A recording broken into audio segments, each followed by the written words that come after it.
All right, here's the deal. Yesterday, I was fucking exhausted, okay? I did a hard run in the morning, and then we had to go to the jeweler to get my ring resized. So I'm wearing a different ring. It's a fake ring. Derek was like, everyone's going to be like, where's your engagement ring? Because it's at the jeweler. And then he was like, oh, wear this one so people know. I'm like, I don't think people are paying that much attention. But real fast. So we like walked all the way to the jeweler. We walked back. I was so fucking tired at the end of the day. And I was like, he was like, let's watch a movie. And I was like, okay, but I want to watch something like heartwarming, like an animal documentary, right? So we found this documentary. I think it just came out about gorillas. It's a David Attenborough like made it. Like it's not in conjunction with the BBC. Like I'm pretty sure like he just made it on himself, and it's called like God. Now I gotta find it. Yeah, it's called A Gorilla Story, told by David Attenborough. Granted, I fell asleep 2/3 of the way through this movie. This was the most depressing, like horrifying animal documentary I've ever made. It was really interesting. But it didn't have that like Disney sheen to it. Like, oh, you know, like here's a cute baby animal. Here's their lives. Like it was about like how gorillas actually live and like actually interact with each other and like the politics and like the tribalism of it. It was so fascinating. But like it was really, really dark. Like there's a lot of death and you obviously get like very attached to these gorillas. And I'm like, this is not what I wanted. And I felt like I fell asleep like right when something really bad happened. And then Derek told me that like, he's like, oh no, it kind of ends up okay. Like it kind of has a happy ending. But I'm like, I didn't want this at all. This wasn't what I wanted at all. Yeah. So if you're going for dark, gritty gorilla dramas, I highly recommend it. But if you're looking for gorilla dramas, exactly what everyone's craving. Some people like gorilla I don't know. It was just like, I was like, oh yeah, like all the nature documentaries we watch are just a complete fucking lie, and the world is really brutal. It is brutal. Yeah, it was. We watch movies when I'm prepping for these, like in the background. Connor will be like, should we put on a movie? And then like he Claude codes and I prep for this typically. And we were like, let's put on Batman Begins. I could not watch that was the problem. It is so good. It was like so striking how good of a movie that was compared to like, that's so mean, but like what's been put out in the last decade. I was like, wow, no thriller action movie has been as gripping as this in the last 10 years or has gripped me the way that did. I could not watch it. I do think those movies are great. However, they've been memed. Like, I can't deal with Christian Bale's Batman voice anymore. It just makes me fucking laugh because it's been memed so hard at this point. I love that. Him. I cannot do it anymore. Like, I can't watch them anymore. Yeah. I love him. But they're good. I do like, if you watch the Robert Pattinson Batman movie. No. It's good. It's good. You should check it out. Okay. It's kind of a worthy successor. I didn't see any of the Ben Affleck Batman movies. I don't know what that was. Yeah, that was a fever dream. In my mind, the Ben Affleck Batman movies did not happen. I ignored them. Yeah. Sorry if you like Ben Affleck as Batman. Our apologies. We just didn't watch them. It's only so many hours in the day. Gotta watch gritty gorilla documentaries, you know. All right. Hi, everyone. I'm Abby. I'm Ronnie. And this is Dragons in the Details, the podcast that helps you better understand your favorite fantasy books over the course of an undetermined number of episodes. We are in the run-up to our Crescent City season. We are going to start covering Crescent City very soon. So what we thought we would do to kind of whet everyone's appetite is do a couple re-releases of what we think are going to be our most relevant ACOTAR season episodes. As part of these re-releases, we also listen to the episodes and we're going to give you guys a little insight into what we think is still valid, what we think we got right, what we think we got wrong. These intros are going to have Maasverse spoilers, so apologies if you have not read the entire Maasverse. This one's going to be pretty focused on just, well, I don't know. Yeah, these intros will have Maasverse spoilers, so if you really don't want to be spoiled, we recommend not listening, but they're going to be very light, very high level. We're keeping things very, very up top in these intros, and then you guys know how our regular episodes work. This week, we are revisiting our Azriel Deep Dive, which I believe is our longest episode to date, although Places of Prythian might have beat it. I don't know in the end. It was our longest episode to date for a really long time. Yeah. I actually don't know. Yeah, but I think it broke 2 hours. Yeah. It was, yeah, it was like 218.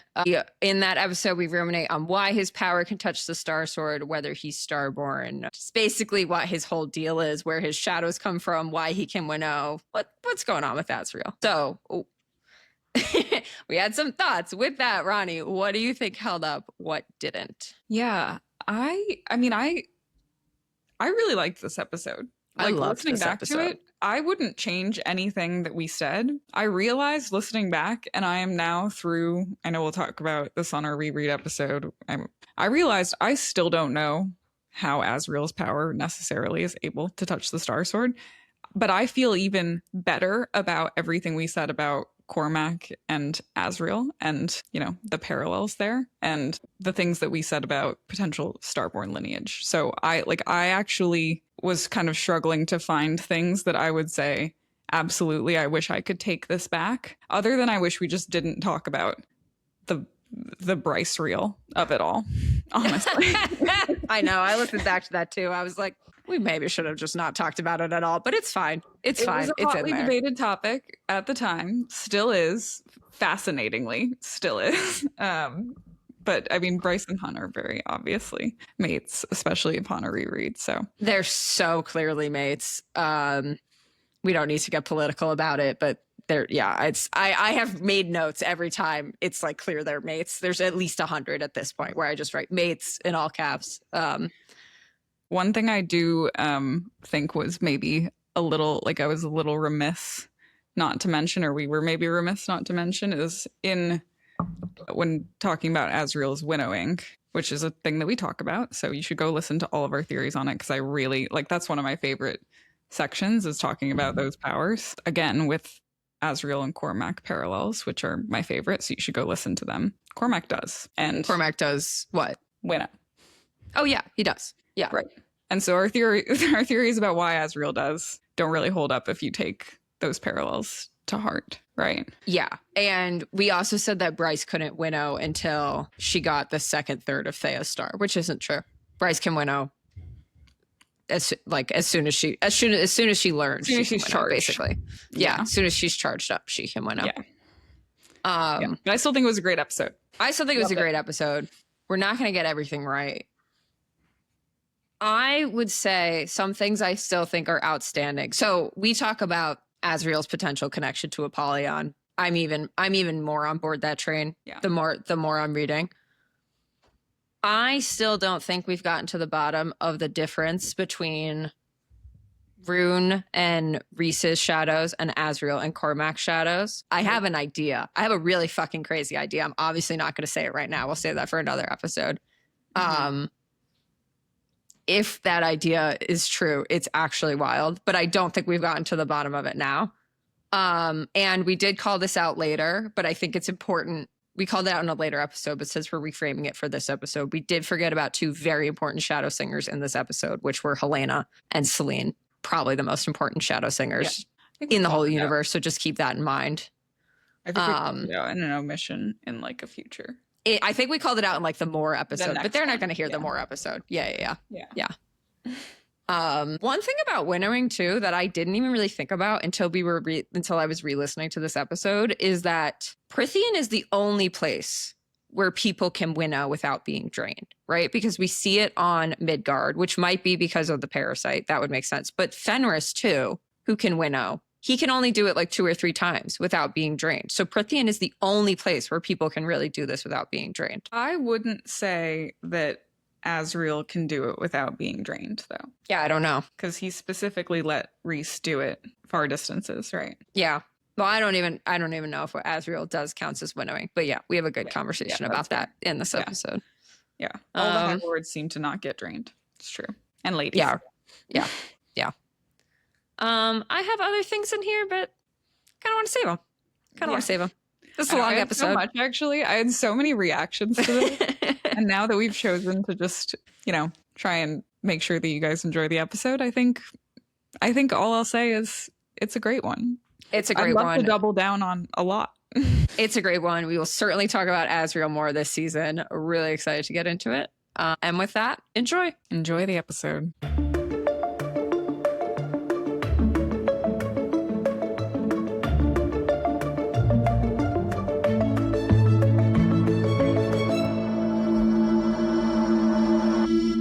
reason that I am so hot right now is because I decided yesterday that I was going to make soup today because it was cold yesterday. It is not cold today. But then I had all of the ingredients for soup. To make the soup. And I had committed to the soup. What kind of soup is it? It's just my family recipe's chicken noodle. But it's like it's like there's tomato paste. Family there's recipe chicken noodle. red pepper flakes. It's chicken noodle with a twist. And it has to be served with ditalini and Munster cheese. Like there's no other acceptable noodle. Sounds fucking delicious. It's delicious, honestly. It's really good.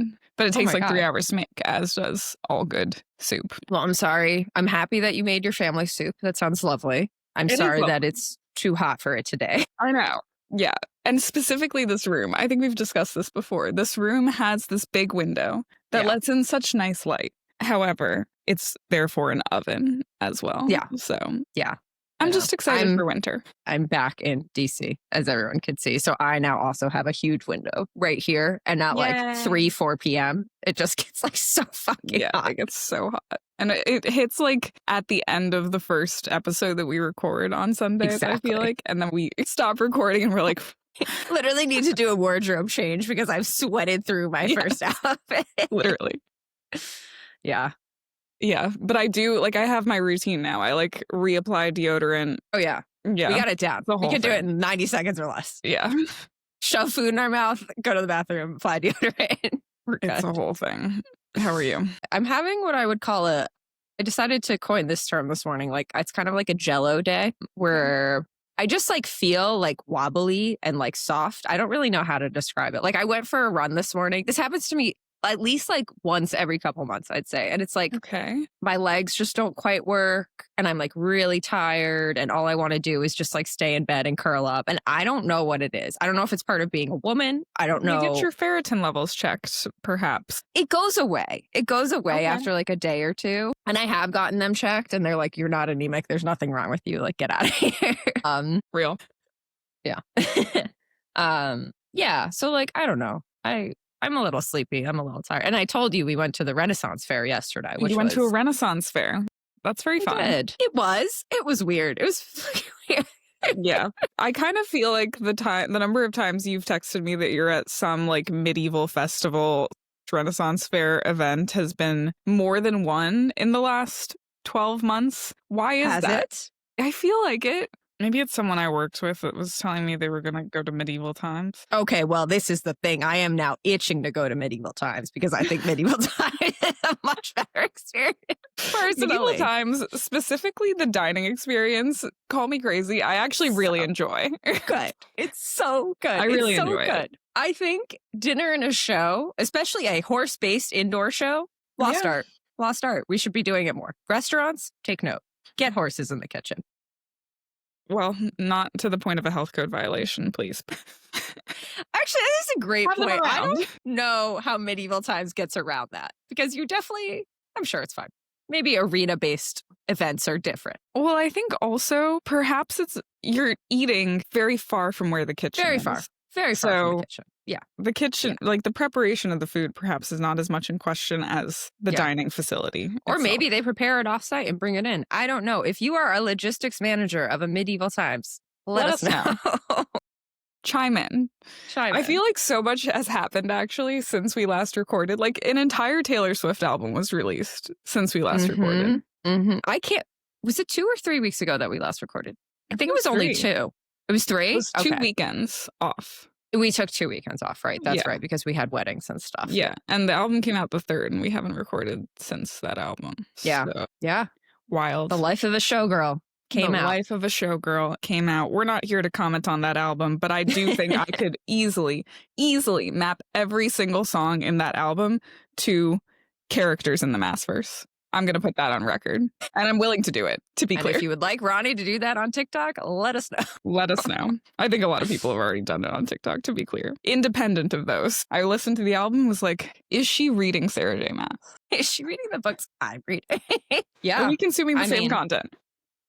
I will say that my friend, who is not you, did text me. I was like, have you listened to the Fourth Wing song on the new Taylor Swift album? And I was like, what the fuck are you talking about?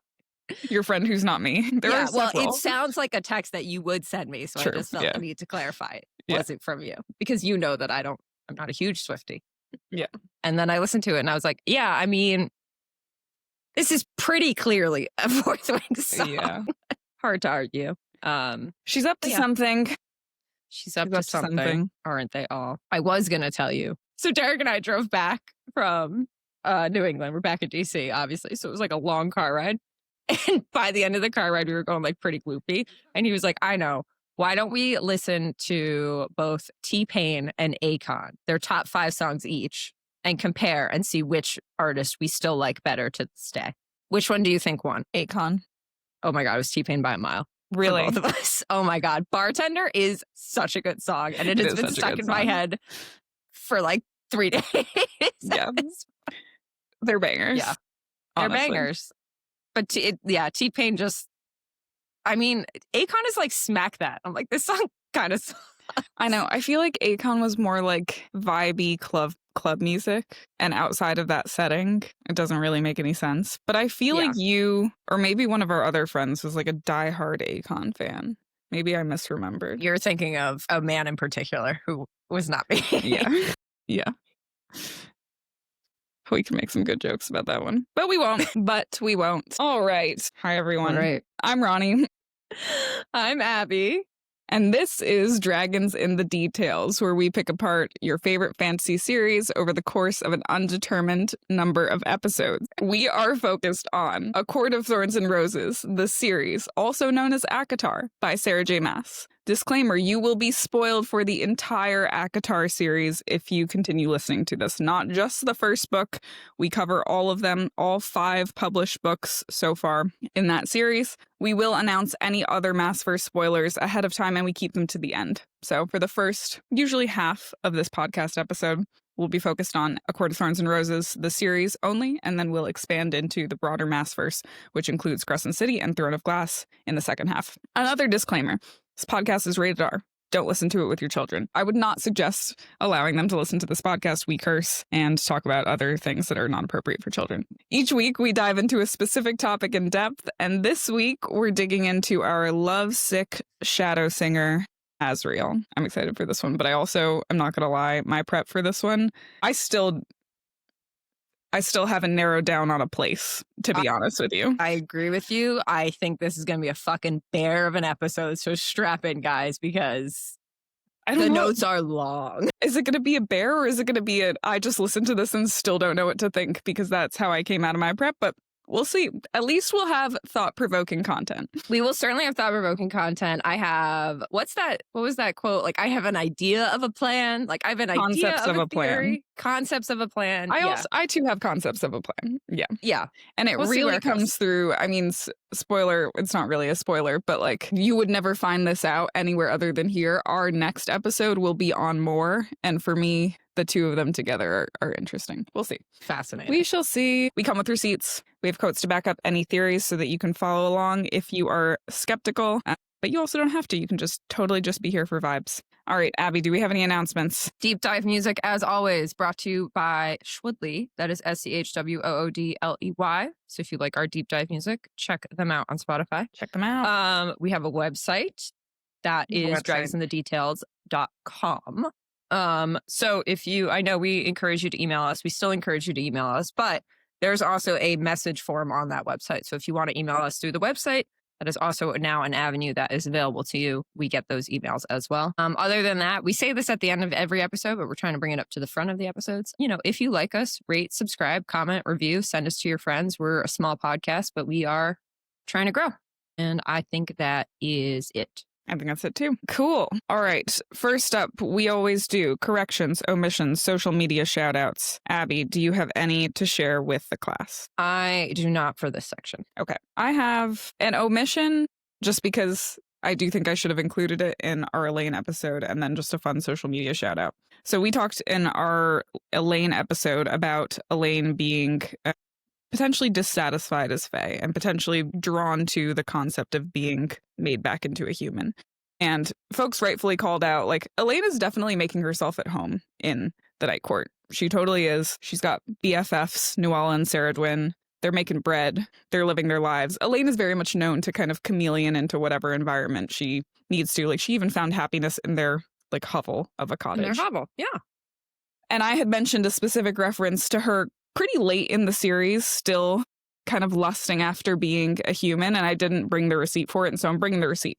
And the receipt was Elain asking Amren about her body and how she got into her body. So the quote was, Elain asked, and once you were in this body, you couldn't change. Amren's eyes narrowed slightly. I straightened, glancing between them. Unusual, yes, for Elain to be so vocal, but she'd been improving. Most days she was lucid, perhaps quiet and prone to melancholy, but aware. Elain, to my surprise, held Amren's gaze. Amren said after a moment, are you asking out of curiosity for my past or for your own future? The question left me, I'm Feyre here, too stunned to even reprimand Amren. The others too. Elain's brow furrowed before I could leap in. What do you mean?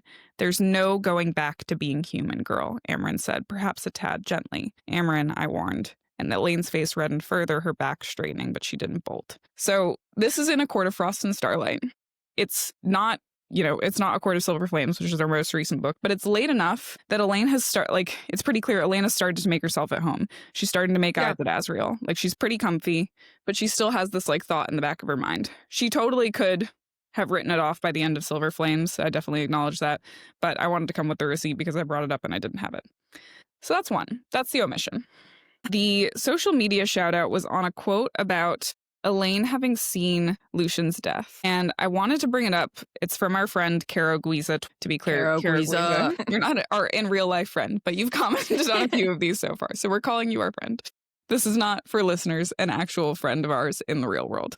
But Caro Guiza commented, Elain's first words to Lucien were, you betrayed us. He has been behind it all along. We talked about in our Lucien episode a few pretty clear points where Lucien could have helped in orchestrating all of this. And I think it's still very much unclear whether it was one truly just fate or whether it was Tamlin or whether it was Lucien. But Elain's first words to Lucien being, you betrayed us, is really interesting. Is she just talking about what happened in Hybern when she went into the Cauldron? Or was she talking about their entire lives because she uses the words, you betrayed us? Not me, you betrayed us. So I thought that was a good comment. Could refer to her and Nesta, right? Could refer to her and Nesta. Could just be about Hybern. Totally. Interesting that she said betrayed, right? Because that would imply some kind of alliance before. Right. And as far as I remember, Lucien has not met Nesta or Elain until that moment, right? Right. So I do think that's a very interesting choice of words. Because it's not, it's more like she's not saying you did this to us. She is, but she's putting more on it with the word betrayed, right? Yeah. I've never really thought about that before, but I think that's kind of cool. It's like she either knew, she could have known that Feyre and Lucien were friends, in which case that would be a betrayal, right? But not a betrayal to Elain. It would be a betrayal to Feyre. Yeah. Unless there's, some other pre-existing history that Elain somehow is aware of. As a seer. Yeah, I don't know. Yeah. Interesting. The seer who can see the past, seemingly. And the present, but maybe not the future. Maybe not the future. Jury's out. All right. Oh God, speaking of, I got out of jury duty. Oh, nice. You did get out of jury duty. Yes, good. I got that. I woke up to that text yesterday morning. So nice. Oh, I know, listeners, you were, what? Wait, so you got out of it as in you didn't even have to go and not get selected? You just didn't even have to go? Didn't even have to go. They texted me and they said, you don't have to report for jury duty and your duty is fulfilled, which happens all the time in DC, apparently. I know our listeners were waiting with bated breath to hear how jury duty would go. Now you know. I mean, I guess a lot, what does that even mean? Does it mean that the case was dismissed or settled? No, I think they just pull in way more people than they could possibly screen, when they send these things out. Yeah. I don't know. This is a tangent. Okay. All right. Okay. I have one little thing that I didn't really prep, but we can talk about it. And if we don't like it, we can cut it if that works for you. Or we can not talk about it. Okay, so we have both talked about your theory that Lucien is Jesminda's grandfather, which I still like, to be clear. Gwen's grandfather. Sorry. Not Jesminda. We have talked about your theory that Lucien is Gwen's grandfather. Yeah. We have a couple pieces of evidence for this. We know that there was an Autumn Court male involved. The word seduced is used multiple times. And then we see Gwen glow, which we think is evidence of Helion's blood, right? So there seems to be some breadcrumbs here, some trails of evidence. However, we had someone comment, I don't have their name, I'm sorry,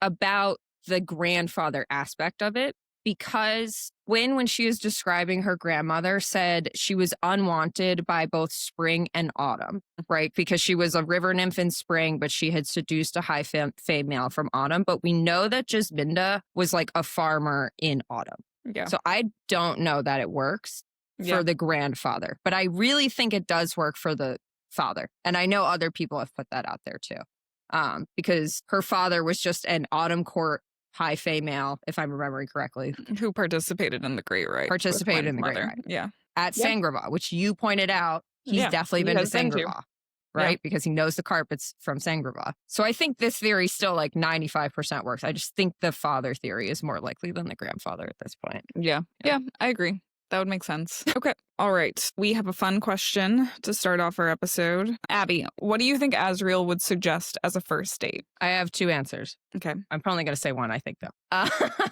I said Azriel would suggest doing all my favorite things because his shadows would already know what they are and would have told him. So I think Azriel does his homework and would come prepared. Okay. That's I like my that. answer. Yeah. What's your answer? Cute. Yeah, that works because he just hangs out with Elain in the garden. Oh my God. He does. I said that he would fly you to a gorgeous rooftop and then you would just sit in silence for a few hours. Yeah. You could talk. Talking is optional, in my opinion. Talking is optional. With Azriel. I like those. I'd go on either one, to be clear. I'd go on either one. Yeah. All right. Shall we deep dive? Yes, we shall deep dive.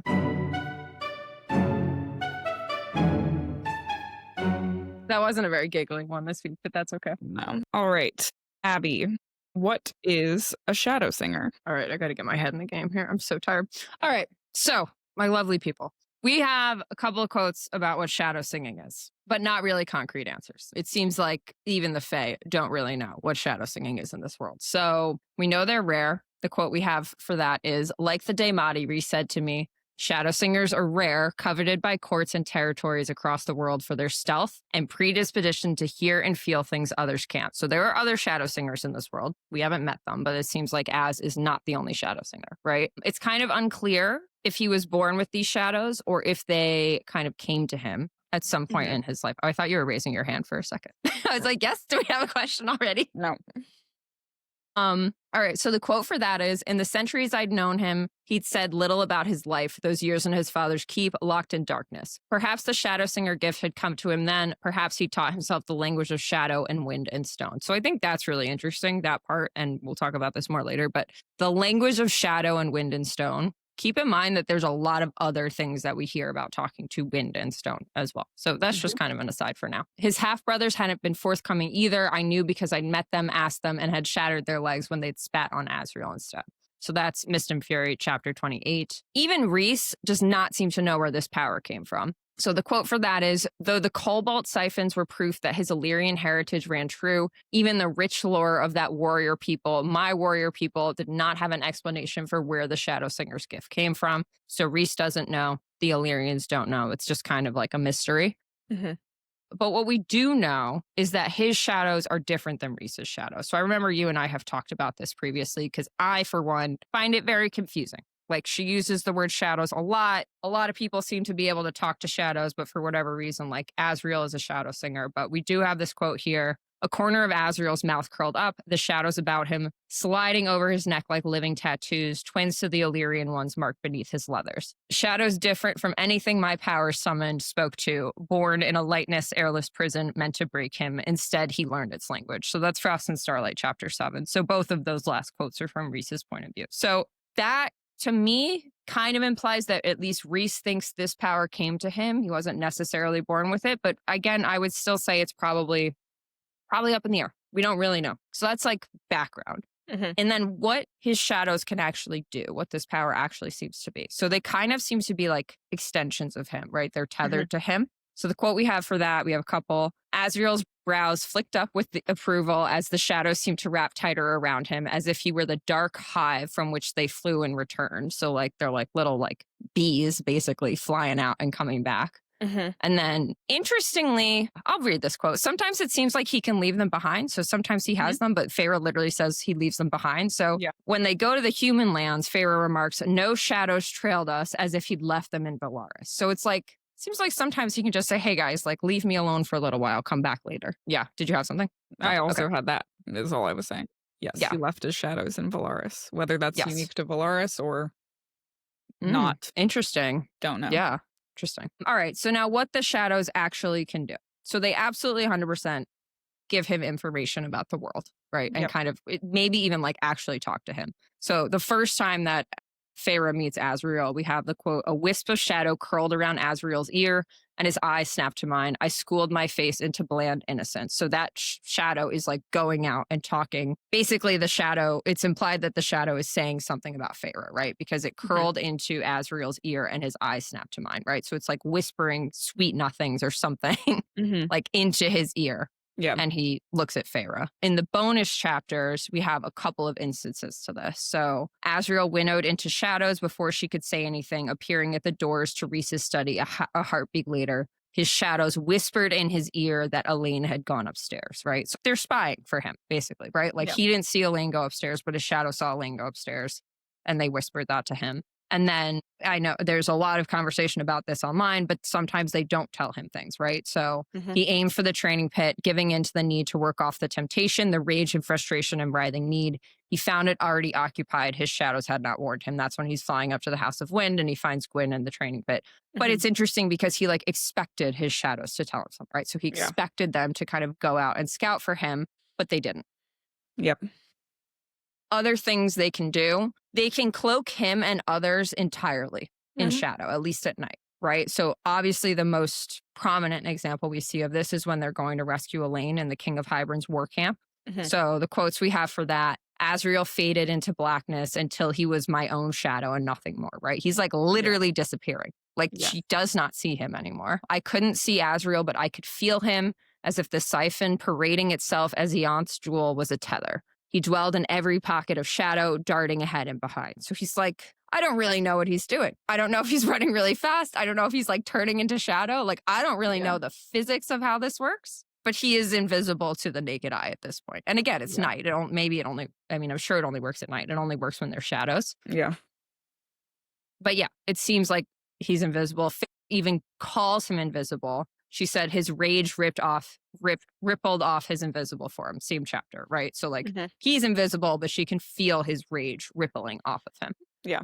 And then I think this is really interesting too. It's not just himself because he cloaks himself, Elain, and Feyre in shadows to get out of the camp. So the quote we have for that one is his siphons blazed and the canvas of the back of the tent melted into nothing. We bolted through it before the guards nearby noticed. They didn't react to us, only peered at the hole. Azriel had made us invisible, shadowbound. So it's like he can extend this power to other people as well, I'm assuming as long as they're near him, basically. It also seems like these shadows have some like heft to them. They have some mass. So there's a moment where a shadow grips Feyre's shoulder, again in that Hybern war camp. The quote for that is, a shadow gripped my shoulder, reminding me not to run. Azriel's shadow hand grasped my own, tugging me closer. This is his rage rippled off his invisible form quote. So I don't know if that is Azriel's hand cloaked in shadow or if that is literally like his shadow grabbing her, basically. Yeah. Other things his shadows can do, his shadows can search the world without him, but they come back. So we talked about him being like the hive, but it seems like they are able to fly pretty free. So there's a quote. I don't have the chapter number. I'm sorry. I think this is about hunting for the cauldron, but I might be wrong. He says, my shadows are hunting for it. Azriel said to me, reading my face as I opened my eyes. His jaw clenched at the words. He was supposed to have been searching for it himself. I don't know if he literally means his shadows or if he like calls his spies his shadows, but we've never met any of the people in Azriel's spy network, right? Like, do they exist or are they just shadows? Yeah. I mean, that's like in that vein, like the only thing that you haven't touched on yet is like these eyes and ears all over Prythian that get shut down sometimes. Like, are those, like Rhys calls them spies. Are they shadows or are they spies? And if they're shadows, like how are they getting shut down? Yeah. Like how does one simply shut down Azriel's shadows? No. I don't know. I think the spy network is a huge question. Like, who are these people? Rhys specifically brings up Nuala and Ceridwen, who are shadow wraiths, half shadow wraiths, who were trained by Azriel. And Rhys says they report to me and Azriel. So are there other shadow wraiths Are these the spies? And in that case, is anything that's of shadow? Right. Is any real shadow safe? Like what? What is this Gotta power? pay more attention to those shadows, I think. I think we have to. Yeah. Okay, I have a couple more notes here. There might be some kind of singing involved. He's called a shadow singer, right? So in our bonus chapter, Gwyn asks if he can sing, and he says yes, but he didn't feel like explaining or demonstrating, since that's what she would ask next. So Gwyn glows when she sings. Yeah. Is Azriel like cloaked in shadow when he sings? I don't know. Yeah. So here's something that I think is really interesting. His shadows work outside of the binding magic that happens at the Council of the High Lords that's supposed to prevent fighting, right? So the quote we have for that, and this is when Azriel is going after Eris and Baron because they insulted Farah. This is the "don't talk about my high lady" quote that we all love. Or be careful how you speak about my high lady. So the quote is, Azriel squeezed, Eris thrashing beneath him. No physical brawling. There had been a rule against that. But Azriel, with whatever power those shadows gave him, ... That's what we get. We get ... We get no fucking explanation. Yeah. And then Farah says, Rhys says, enough, Azriel, Rhys ordered. Perhaps those shadows that now slid and eddied around the shadowsinger hid him from the wrath of the binding magic. So whatever this binding fey magic is, it seems that the shadows exist outside of that somehow. So maybe they have a different source. Maybe they are a different type of power. We don't really know, but it seems like they're kind of a loophole in this somehow. Farah's magic also seems to perhaps work outside of this binding magic from the High Lords in the High Lords Council. So the quote for that is, this is after she has kind of demonstrated her powers at the High Lord Council. And Baron's like, oh, she took my power. She took a drop of my power. It seems she took far more than that, Helion argued. If she could be within seconds of drowning Baron despite the wards, perhaps I'd gotten around them simply by being made outside anything the wards knew to recognize. So I don't know. Is this connected? Does Azriel also somehow have made power? A lot of things are seeming to be made. I don't really know. I don't really love it. So like, I'm not saying that it's that, but it's an interesting parallel. I think that is, these are all within pages of each other, right? So I do think we're supposed to make this connection here. I mean, yes, they could be made. They recoil from the cauldron's power. It doesn't seem to be a like-to-like situation. No, but I agree. Azriel can definitely feel the cauldron when it's being wielded the same way that the sisters can. So I think that was our indication. Nobody else could hear it. Like not even Rhys. Yeah. No one else could feel it. Well, he says the shadows and the winds are recoiling. Yeah, the shadows recoil. Yeah. So and not even Rhys can feel that. The shadows can. Yeah. No, but that's the point. That is the point, I think, right? Like it isn't this made power, but for some reason it's also a loophole. So like, what is that about? Yeah. I have one more thing here, but it's a little wackadoodle. So do we want to talk about anything else here? About eyes and ears? No, I'm good. There are, as I mentioned, other instances where we hear about shadows and wind and stone. So the first one is the prison. So what we're told here is that the guards of the prison are nothing but shadows of thought and an ancient spell. This is like one of your favorite. I was going to do this later, but we can do it now. Oh, you want? Okay. Do you want to do it later? No, we can do it now. All right. So the quote is, where are the guards? I managed to get out past the tightness in my lungs. They dwell within the rock of the mountain, he murmured, his hand finding mine and wrapping around it as he tugged me into the immortal gloom. They only emerge at feeding time or to deal with restless prisoners. They are nothing but shadows of thought and an ancient spell. When they are talking about going to the prison in Mist and Fury for the first time, Azriel says, I'll go. The prison sentries know me, what I am. So we have these beings of shadow that dwell in the stone. And Azriel says, they know me. They know what I am. So what is his connection to those prison sentries and that ancient spell?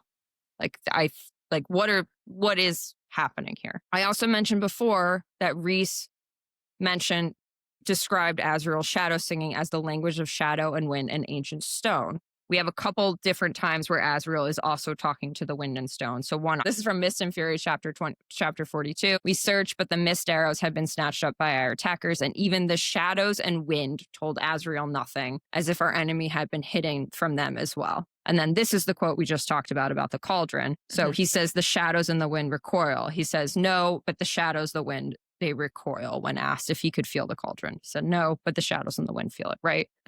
There are other powerful beings in this world, some connected to the prison, but some not, who can also hear the wind and the stone. Okay, so the first one is Bryaxis, right? So the quote for that is, this is Bryaxis talking to Feyre. He says, "The stone and wind hear all, speak all. They whispered of me to your desire. They whispered to me of your desire to wield the Carver to trade." That's in ACOTAR chapter 31. Bryaxis, also called a living nest of shadows. Next one, Amren. So this is when they're asking Amren like how she got out of the prison. And she won't tell them. They say, why? She say, because the stone beneath this house has ears. The wind has ears, all of it listening. And if it reports back, they will remember that they have not caught me, and I will not let them put me in that black pit again. Right? Bone Carver. One of our favorite quotes here. What if I tell you what the rock and darkness and sea beyond whispered to me, Lord of bloodshed, how they shuddered in fear on that island across the sea? So that's the rocks whispering to him, right? Meryl. Meryl the librarian. The wind whispers to me even here under so much stone, Meryl said. It finds its way in through the cracks and murmurs the goings on of the world in my ear. Do you think you are entitled to do as you please now? Remember, Meryl claims to be the descendant of the Western Wind, right? So is that in play here somehow? Last one, Lanthus. We heard about you down here. You are the one the sea and the wind and the earth whispered of. He shuddered. Nesta. He grinned, showing his teeth slightly too long. You took from the cauldron itself. So here we have 2 to 3 death gods, Amren, and a descendant of the Western Wind, all of who are talking about hearing the wind whisper to them. And then we have Azriel, right? So like, what's going on here? Like, does he have a connection to death gods? Interestingly, all of these people are also like usually underground, except for Amren. So is this like something about being within like the bowels of Prythian itself that kind of like develops this power? Well, and Amren was I don't know. for a long time. Amren was for a long time. That's a great point. I forgot about that. Yeah. I don't know. But we're getting a lot of parallels between Azriel and these like higher powered beings that we don't know what his connection to them is or why he has similar powers to them. Yeah. Yeah. Yeah. I mean, if you're asking me to define a shadowsinger, yes, it's somebody who knows that language. It could be learned. It could also be like all of these people, Amren, Meryl, and Azriel all have bloodline questions, in my opinion. So, yeah, like Agreed. What is Amren? We haven't talked about Amren yet, but we will. No, we will. Meryl claims to be a descendant of wind. The fuck does that mean? And Azriel is a bastard. So, all is at play. Yeah. All is at play. All right, cool. Agreed. All right. So I think we've beat a dead horse on shadowsinging. So now we'll get into Azriel's next power. So Ron, what is Azriel's winnowing? Yes, it's different from others is the headline. But as we talk about this, I think we should keep in mind Azriel's lineage, at least in what we know about it, right? He is the bastard son of a local Illyrian lord and a, quote, near slave for a mother. His mother is assumed to be Illyrian as well, but as I texted you, desperately trying to find a specific reference, that's not really canon yet. We assume that she's Illyrian because he appears full Illyrian, and Rhys's mother knows her, who was also a lowborn Illyrian. But we don't know anything else about Azriel's mother, except for that she is probably alive. So I hope that we learn. I think we'll learn. Do you think she has to be Illyrian because she gave birth to him and like the Feyre and Nyx thing? Yeah, right. It's just not confirmed. Because he's Illyrian. Yeah. Yeah. But like what else is going on with her? Like we have no idea. No, absolutely. And like she's lowborn, so like goodness knows what's happening with that. At least in my mind, Illyrian lords are likely pretty purebred Illyrians because we've learned that Illyrians are very specific about maintaining like the purity of their bloodline. But like the lowers, especially the ones who are like unfortunately assaulted and then just bear children as a result of it, like who knows. But let's talk about just winnowing in general and then why Azriel's is different, because the headline here is Azriel's winnowing power is different. So what is it? We have winnowing, as Rhys describes it, is basically folding the fabric of worlds like a cloth and cutting across the piece of cloth. So that quote from Akamath is when Feyre basically sees someone vanish and for the first time, after seeing it many times, has the courage to ask, like, what is that? Could you please define that for me? Rhys says, winnowing, think of it as 2 different points on a piece of cloth. One point is your current place in the world. The other one across the cloth is where you want to go. Winnowing, it's like folding that cloth so the 2 spots align.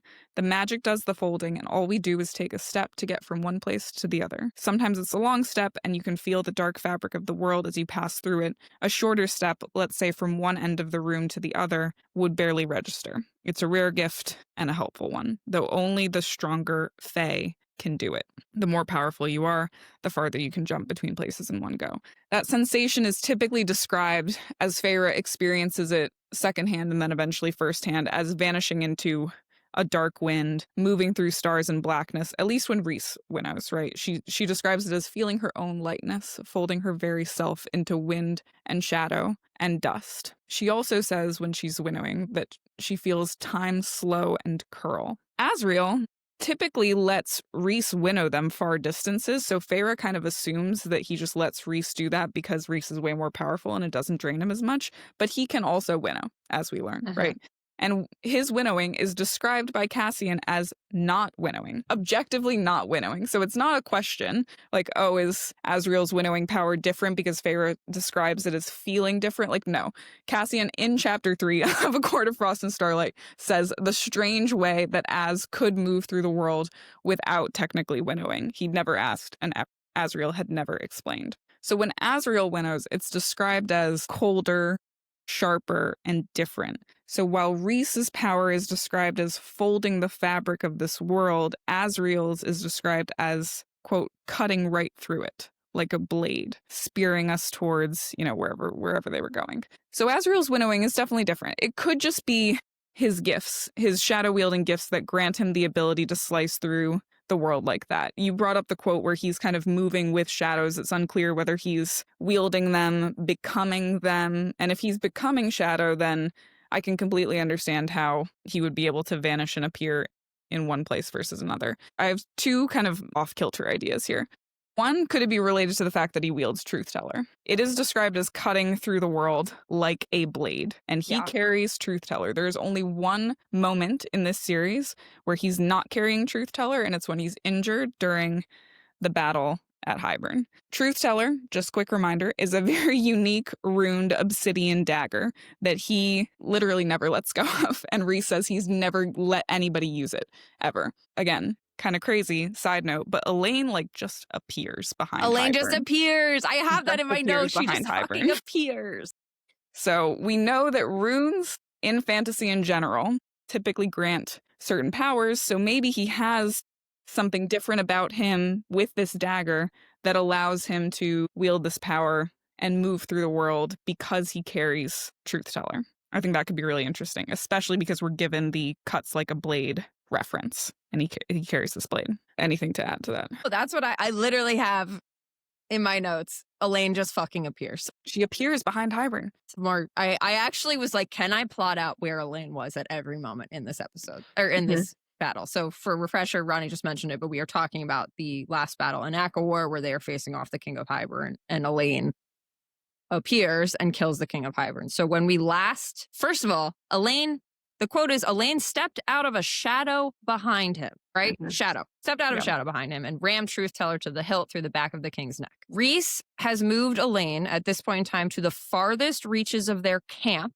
These are direct quotes. And there is battle raging in every direction, right? Yeah. Nesta and Cassian, to get to this ridge, they fly there. But Azriel's fighting, Rhys is fighting. There is no one to fly Elain to this ridge above the battle. Then that is specifically called out. We get two distinct callouts about where Azriel and Rhys are. So the quote is, we were losing badly. Seraphim and Illyrians were bloodied and being hauled out of the sky. Azriel had been forced to the ground, his wings dragging in the bloody mud as he fought sword to sword against the endless onslaught. I saw Rhysand in the thick of those breaking lines, blood splattered, fighting beautifully. I saw him assess the field ahead and transform. Both of those quotes are when from Feyre is traveling with the Cauldron and goes to see Nesta and Cassian fighting the King of Hybern, right? Cassian is with Nesta. Yep. How did Elain get to them? How did she do it? Truth Teller's cutting through the world is how. I think so. I think so. That's how. Yeah. I don't know. Yeah. Yeah. So I think that's it. Regardless of what I'm about to say. Honestly, I think actually the two work together. So you heard it here first. Truth Teller is how Azriel winnows. There is one more interesting tangent on this. Feyre describes winnowing in general, like traveling through the world, as making use of pockets or pocket realms. So when she's about to winnow for the first time, she's thinking, I couldn't fold myself into darkness and pockets, and if I could turn myself into smoke, into air and night and stars, I'd use it to appear right in front of him and smack that smile off his face. This is when she's about to first winnow. Rhys is also described to use pockets between realms for storage. And we learned that there's no air there when Pharaoh basically suggests that he go fuck off to one of these pocket realms. And he's like, I can't do that. There's no air. These pockets between realms are basically voids, right, between worlds, making it seem like they are almost world jumping, but always landing in the same world. As in particular, right, who is cutting through the world, like a blade. Rhys and Azriel, we know, are both very interested in life beyond their own world. And we learned this in A Court of Silver Flames, chapter 3, when Cassian is in Rhys's office and sees that he has this working model that Rhys built of their world that, quote, allowed Rhys to ponder the existence of life beyond their own world. And Cassian basically says, this is boring as fuck to me, but Azriel likes it. Like, Azriel in particular has always been fascinated by this. So is winnowing, world jumping, landing in the same world, and are they trying to understand, like, more about that, basically? Has this power that they possess inspired them to think more about, like, well, if I'm jumping to different places in my own world, and there might be other worlds, like, can I jump to others too? And we know, right, that Meryl was researching worlds beyond Prythian, specifically living on top of each other without even knowing it. So I think it's interesting to think that Azriel / Truth Teller could have this ability, potentially. Yeah, I agree. I love it when we get to the same point, having prep separately. But I agree. I think it has to be tied to Truth Teller. I think it's got to be, like, yeah. Or something else, but there's compelling evidence for it to be Truth Teller. There's compelling evidence for it to be Truth Teller. And yeah, I just can't get over the Elain thing. Like, and why is this never brought up? Like, Elain, how did you sneak up on the King of Hybern? And the Cauldron. Like, kind of in the Cauldron too, right? Like, you don't think the Cauldron knew? I think the Cauldron knew. Okay, maybe the Cauldron I think knew. the Cauldron was down for the King of Hybern to die. Right. It was being exploited. About that. Yeah. Yeah. Okay. Cool. Anything else? That's a fun one. Question? Let me look. The only thing I'd add is you mentioned that Azriel lets Rhys winnow them when they're going far distances, but we also see as winnow in quotes, all the way from Valeris, I believe, to the human lands. So, like, he can do it. Like, he can winnow very far. To the human lands. I believe he winnows too. He definitely does to Hybern's camp, but I thought Rhys winnowed them to the human lands and then Az flew. Maybe I'm wrong. Maybe I'm wrong because the quotes I have here did not paste correctly, so I don't have those quotes. So maybe I'm wrong. Oh, let's revisit. Yeah, I mean, I'm not matter. willing to trust Doesn't Pharaoh's interpretations of why Azriel lets Rhys winnow them, to be clear. Yeah, I think it doesn't matter. But I do think it's probably an open Truth question. Teller. Like, if it is Truth Teller, what are the limits? Like, why does Rhys ever have to winnow Azriel? Yeah, I don't know. And can I just tell you to rant against the ACOTAR wiki once again? It's bad. It's like especially bad for these characters. Yeah. It literally said Azriel's winnowing is him moving through the shadows of the world. Like, I'm like, no, we've never been told that. That's literally never in the text. It's not described that way at all. Like, it's like his shadow singing ability gave him the winnowing ability. And I'm like, there's nothing in this book that ties these together. Like, it's actually cold, sharp, and cuts through the world like a blade. Why don't you put that in your wiki? Yeah. Anyway. All right. Cool. All right. No, that was a great question. Abby, why is Azriel able to remember the trove when Amren forgot it? All right. I would like to shout out a Tumblr that put me onto this line of thinking. The Tumblr is called Off to Rivendell, which I love. Love it. So, and I also pulled from some of their stuff for the next quote as well. I didn't directly lift it. I don't think it's the exact same theory, but they got the gears turning. So shout out to Off to Rivendell. All right. So Nesta points this out to us in A Court of Silver Flames. This is kind of a long quote, but stay with me. It's about the trove. It has been 10,000 years since anyone used the trove. I assumed it was all at the bottom of an ocean. Made objects tend to not wish to be found by just anyone, Amren cautioned. That they have faded from memory, that even I didn't think of them immediately in the fight against Hybern, suggests that perhaps they willed it that way, wanted to stay hidden. True things of power have such gifts. So we're being told that the trove wants to stay hidden. Or Sarah J. Maas decided, hey, I want to write a trove, and I haven't mentioned it until now, so I need a reason for that. But, we forgive her. All right. Part 2 of this quote. You say that as if the objects have a sentience, Cassian said. They do, Amren said, storms drifting across her eyes. They were made in a time when wild magic still roamed the earth, and the Fae were not masters of all. Made objects back then tended to gain their own self-awareness and desires. It was not a good thing. Amren's face clouded with memory, and a chill whispered over Nesta's spine. Nesta stiffened. If they're all enchanting you to forget, how is it that Azriel was able to remember and bear the information here? So Nesta specifically calls this out for us, right? Like, hey, if even Amren forgot about it, how is it that Azriel was able to remember it? Amren gives us an answer. I think it's kind of weak. I don't like it. So the answer is, perhaps once you learn of it, recognize it, the spell is broken, Amren said. Or perhaps the Dread Trove wants us to know of it now for some dark reason of its own. Yeah, okay, that could be it. Let's explore other options because those are more fun.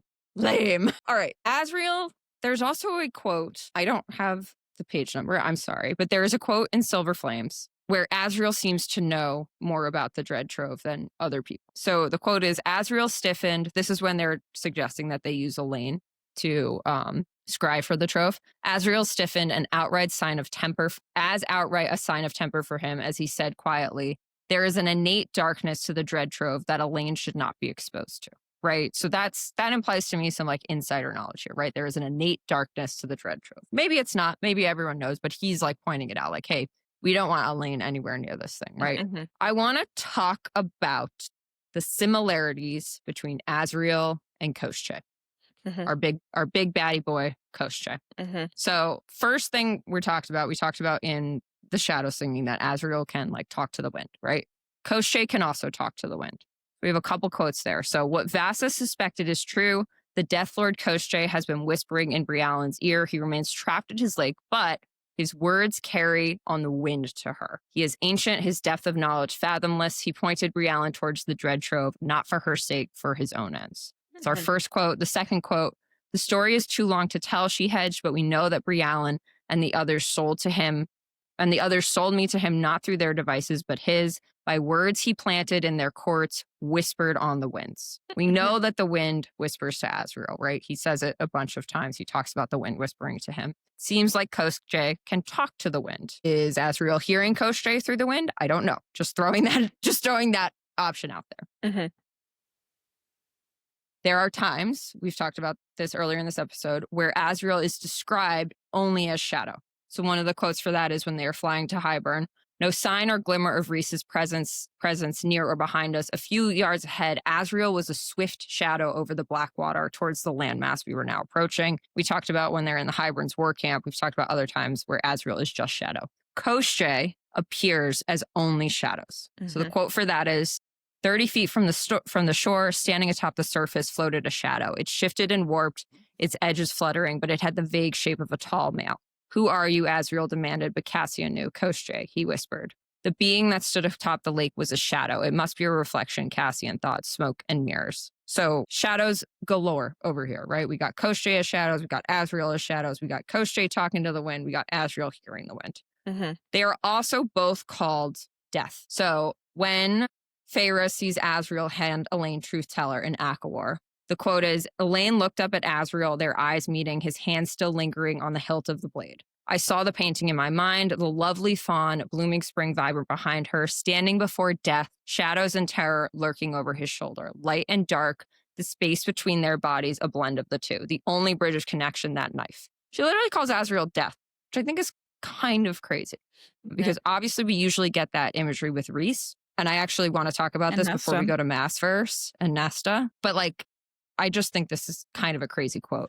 And then Vassa describing Koschei. The quote is, yes, Vassa said, relief in her eyes, but Koschei is as old as the sea, older. Some say he is death itself, Eris murmured. So it was Eris. So we have Azriel and Koschei being called death. So we have wind, shadows, and death now.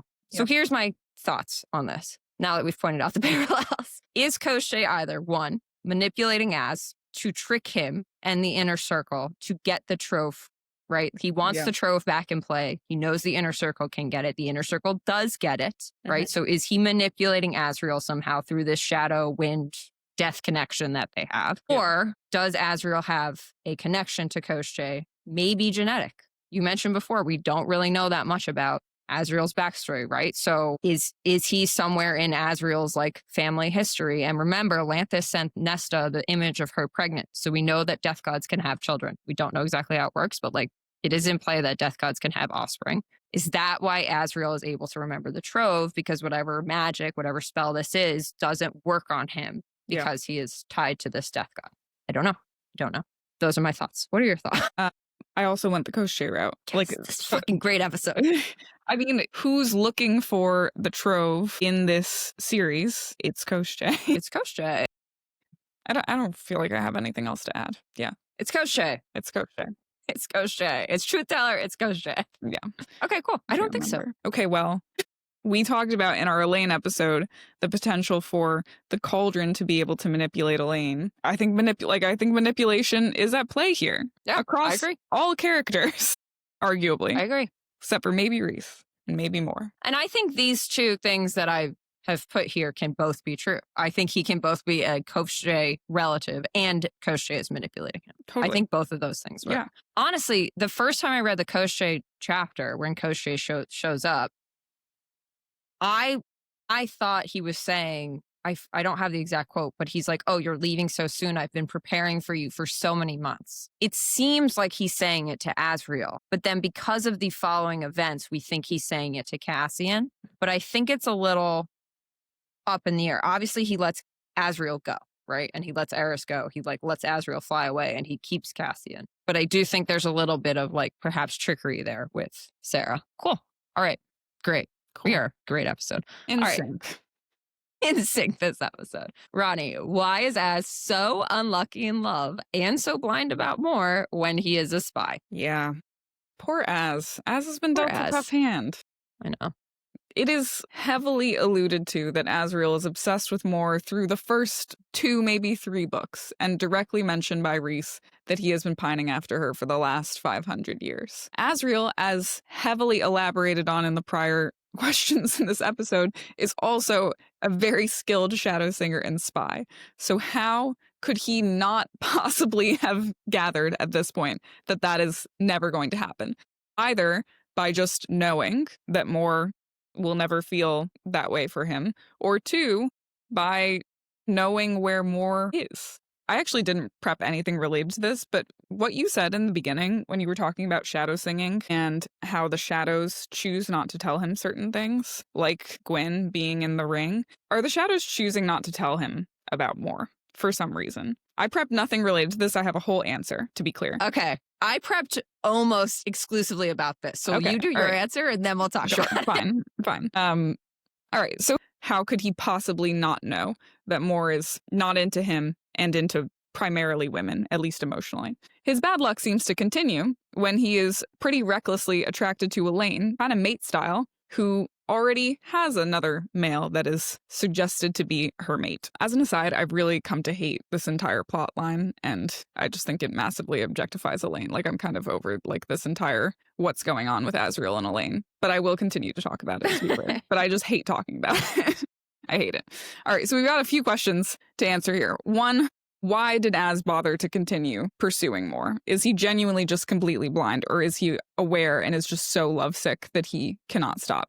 That's obviously a pretty speculative question. I have a few different theories, but I genuinely think it's just too soon to tell what's right and what's wrong. One theory that I personally don't love, but have seen around, is that Mor is indeed Azriel's mate, but Mor rejected the bond and Azriel has just been unable to accept it. In A Court of Silver Flames bonus chapter, Rhys directly asks, like, what of Mor? Why would Rhys even bother prodding on that if there weren't some pre-existing discussion to follow up on? And does Rhys know something here? Like something about Mor rejecting it? She thinks she's been keeping this big secret, or at least she tells Feyre she's been keeping this big secret.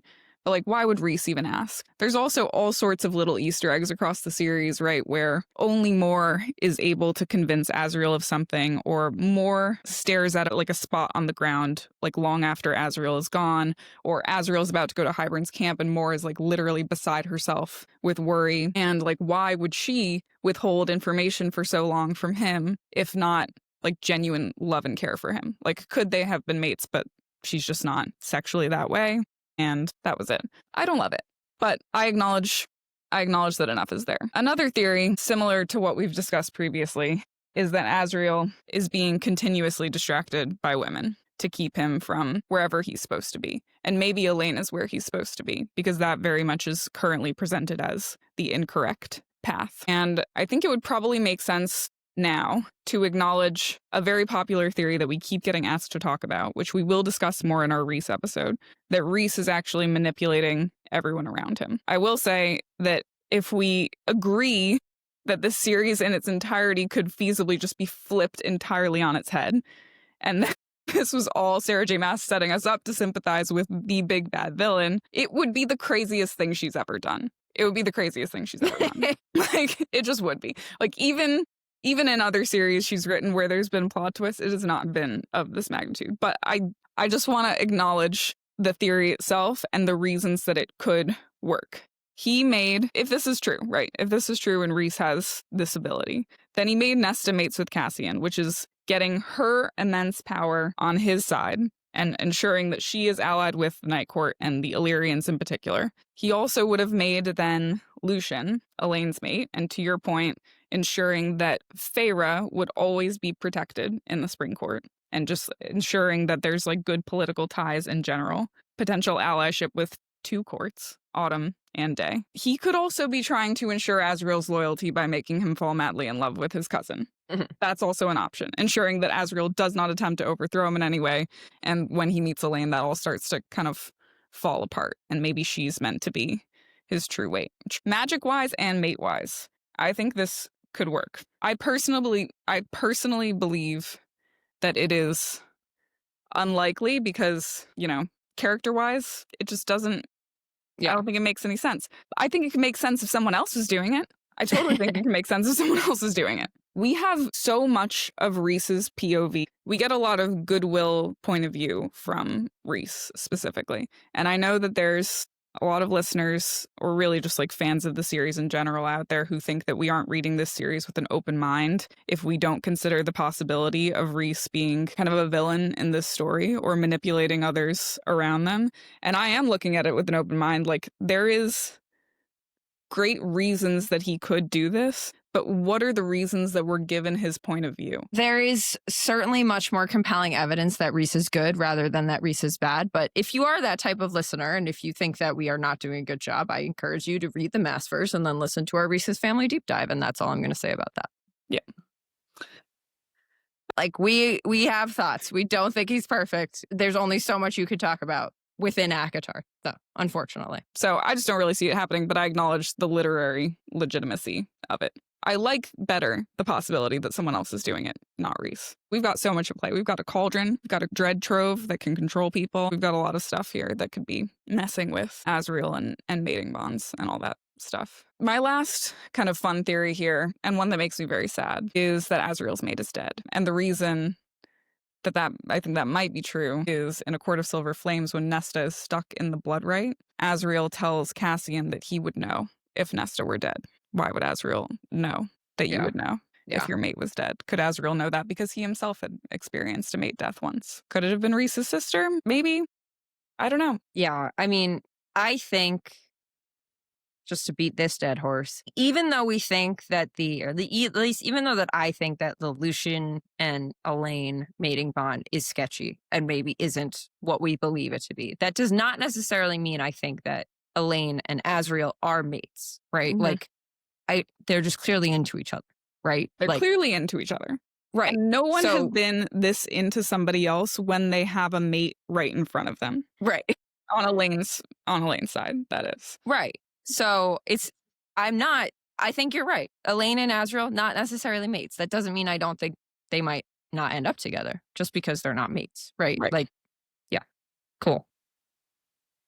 Okay, let's talk about the shadows not telling the shadows. All right. That's way more interesting. Okay. So a couple things background here. So Moore tells us Azriel has had no shortage of lovers. So the quote for that is, Azriel's got no shortage of lovers, though don't worry. He's better at keeping them secret than we are. But he has them, and that's in Mist and Fury. And again, it's present tense. He's got no shortage of lovers, not he has had no shortage of lovers, right? So current tense. Moore also says Azriel doesn't think he's good enough for anyone. So this is kind of that psychological play, right? Where like he doesn't think he's good enough for more. We get the impression he doesn't think he's good enough for Elain, perhaps. Like Elain is kind of like the ultimate unattainable woman for him, right? So like maybe that's in play. That's kind of the psychological, like, oh, I want her because I know I could never have her. So the quote for that is, the issue actually wouldn't be me, it'd be him. I could peel off my clothes right in front of him and he wouldn't move an inch. He might have defied and proved those Illyrian pricks wrong at every turn, but it won't matter if Rhys makes him Prince of Eris. He'll still see himself as a bastard-born nobody and not good enough for anyone, especially me. Pretty sad. Pretty sad for our boy Az, that he feels that way about himself, or that Moore thinks he feels that way about himself. All right. So I broke this down. I wrote in my notes, let's talk about his shadows and his love interest, because his shadows react differently to different love interests, and I think it's telling. So his shadows lighten and vanish when they see Moore, vanish around Elain, and dance when they see Gwyn, right? So the quotes for Moore, these are both in Mist and Fury, chapter 16. It was almost enough to distract me from noticing Azriel as those shadows lightened and his gaze slid over Moore's body. The next one, the lurking shadows vanished entirely as Azriel's head dipped a bit, his night dark hair sliding over his handsome face as if to shield him from that mercilessly beautiful grin. So we've got his shadows lightening, and then vanishing around Moore. Elain, we've read this quote, but in case this is your first episode, you'll hear it again. Elain sucked in a soft breath that whispered over his skin. Sorry, this is from the Silver Flames bonus chapter that Ronnie mentioned before. Elain sucked in a soft breath that whispered over his skin. His shadows skittered back at the sound. They'd always been prone to vanish when she was around. And then in Aka War, we have Azriel arrive first. No shadows to be seen. My sister, a pale golden mass in his arms. He too wore his Illyrian armor, Elain's golden brown hair snagging in some of the black scales across his chest and shoulders. So he's flying Elain somewhere. His shadows are nowhere to be seen. I can help her, said Azriel, stepping to the table as Elain silently rose. No shadows at his ear, no darkness ringing his fingers as he extended a hand. So we have these two women that he is very, I don't know if I would say in love with, but that he definitely is interested in, has crushes on, and his shadows are vanishing. Then we get Gwyn, and again, this is the Silver Flames bonus chapter. Her breath curls in front of her mouth, and one of his shadows darted over to dance with it before twirling back to him, like it heard some silent music. And then we have Azriel dipped his head in a sketch of a bow, something restless settling in him. Even his shadows had calmed, as if content to lounge on his shoulders and watch. So his shadows are calm, his shadows are dancing, right? Yeah. How his shadows normally react, right? We have to kind of look at the whole series for how his shadows normally react. When he is happy, they seem to lighten and disappear. So the quotes for that is, when Feyre first meets him and he's having dinner with his family, she notices 2 times when his shadows disappear. So the first one, Moore patted Azriel on the shoulder as she dodged his outstretched wing. Relax, Az, no fighting tonight, we promised Rhys. The lurking shadows vanished entirely as Azriel's head dipped a bit. I guess this is the same quote I read before, but basically he's like with his family, he's with Moore. His shadows are lightening. He's in a good place. The next one, get to know them, and this is also during that dinner scene. Get to know them, try to envision how I might work with them, rely on them if this conflict with Hybern exploded. I scrambled for something to ask and said to Azriel, those shadows gone again. How do you and Lord Cassian, and that's when Cassian spits out his one, right? So when he's around his family, his shadows kind of disappear. And that kind of fits with what we've been told, right? The shadows, like in theory, came to him in kind of some of the darkest moments of his life. He definitely uses them to hide or like to seek sanctuary when he's feeling upset or uncomfortable. Right? So when Cassian and Az are waiting for Rhys and Feyre to come back from the prison in Akamath, the quote is, Cassian gave him a vulgar gesture from where he lounged on the couch before the hearth and arms slung over the back behind Moore. Blah, blah, blah. Azriel lingered by the window, comfortably ensconced in shadows, a light flurry of snow dusting the lawn and street behind him. So they're all waiting for Rhys and Feyre to come back, like anxious as fuck, not sure what's going to happen. And Azriel is cloaked in shadows. When Moore and Rhys are fighting about allying with Kier against Hybern, the quote is, too far, this was pushing them both too far. I tried to catch Cassian's gaze, but he was monitoring them closely, his golden brown skin unnaturally pale. Azriel's shadows gathered close, half veiling him from view. So when he's in like an uncomfortable situation, the shadows come out. And when he's relaxed and happy, they disappear.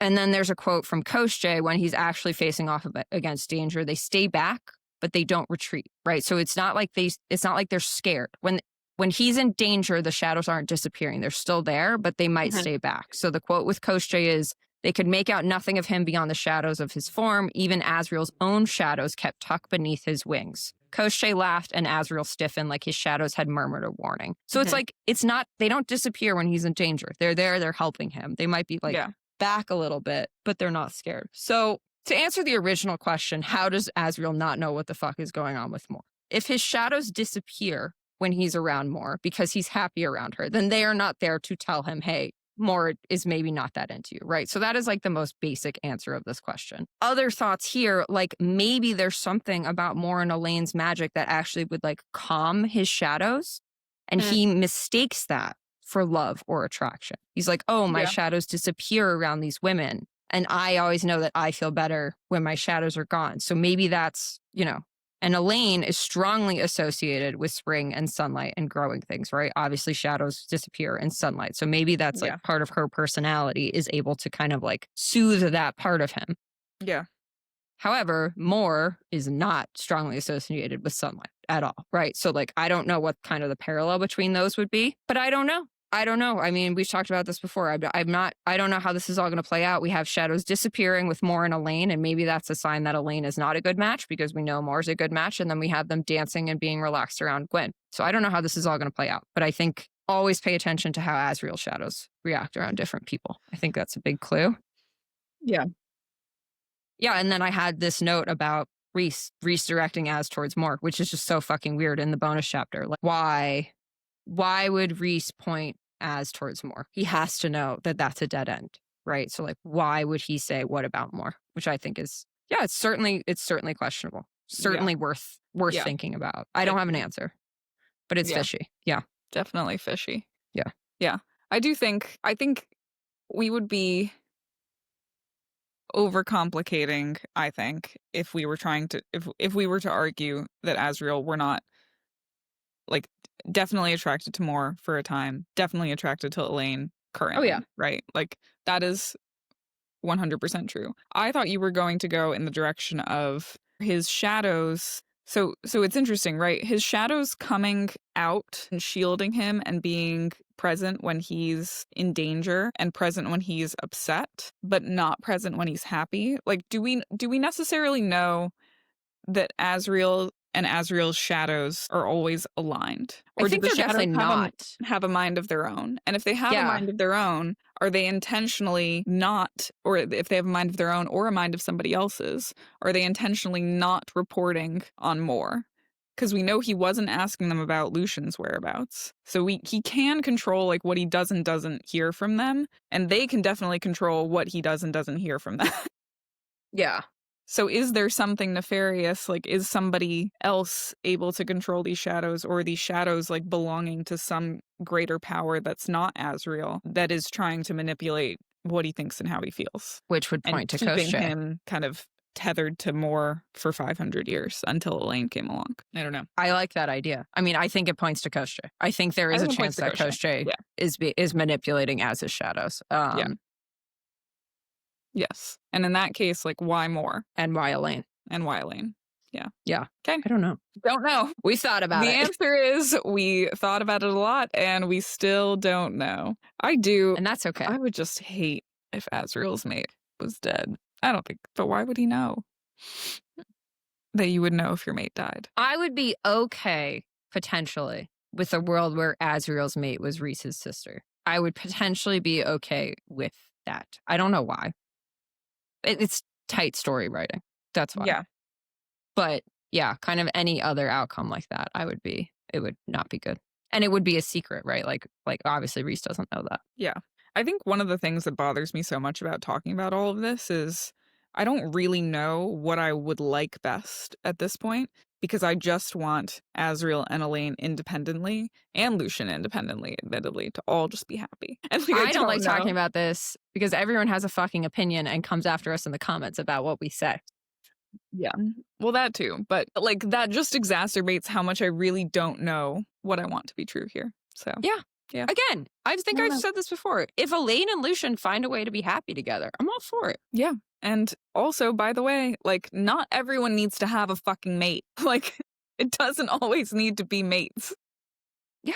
Although it seems like in Sarah J. Maas's world, it really, everybody does have to be mates. Someone did comment on one of our posts, like, not everyone ends up with their mate. And I was like, give me one fucking example within the Maasverse where someone hasn't ended up with their mate. I'll wait, like, of our main characters, you know? Yeah. Yep. I'm with you. All right. Anything else on that one? No. Just shadows, Koschei, manipulation, etc. Manipulation, etc. All right. Well, that marks the end of... Oh, I have a Precog for ACOTAR only. Okay. Yeah. Great. And I have one for Maasverse too. Okay. All right. So I want to... we already mentioned this quote, but I want to talk about this corner. Precog corner. Oh, sorry. Precog corner. Precog corner is where we do our like craziest theories with not a lot to go off of. Usually we do them in the Maasverse section. Sorry about that. It's Precog corner, craziest theories, not necessarily a lot to go off, but they're fun. This week I had one that could do ACOTAR only, so I thought I would treat our ACOTAR only listeners to it. All right, so this quote, we talked about it before, but I'm going to read it again. When Azriel is giving Elain truth teller, Elain looked up at Azriel, their eyes meeting, his hands still lingering on the hilt of the blade. I saw the painting in my mind, the lovely fawn, blooming spring vibrant behind her, standing before death, shadows, and terrors, lurking over his shoulder. Light and dark, the space between their bodies, a blend of the two, the only bridge of connection, that knife. So we are specifically Sarah is specifically calling our attention to this moment and emphasizing Elain's light and Azriel's darkness and the knife. I want to talk about Hades and Persephone, which I know people love to talk about with Feyre and Rhys, but holy fuck if this doesn't read like Hades and Persephone, right? Definitely more so than Feyre and Rhys, in my opinion. Like, yes. So for refreshers, and by the way, Discord listeners, I hope you're happy. This is going to be mythology heavy 2 episodes, I think.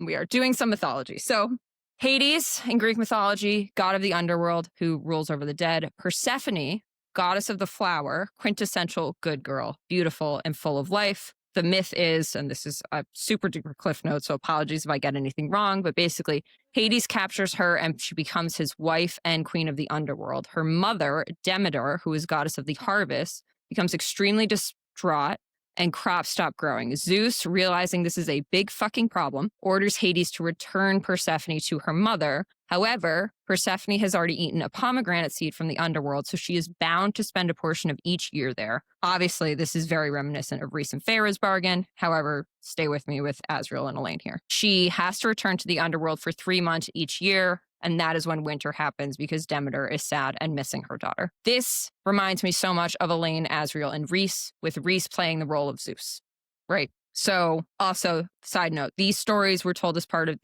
Eleusinian mysteries, which kind of sounds like Elain, right? So I think the important part to note here is that Hades gets Persephone, but not 100%. He doesn't get her for the full year, right? Yeah.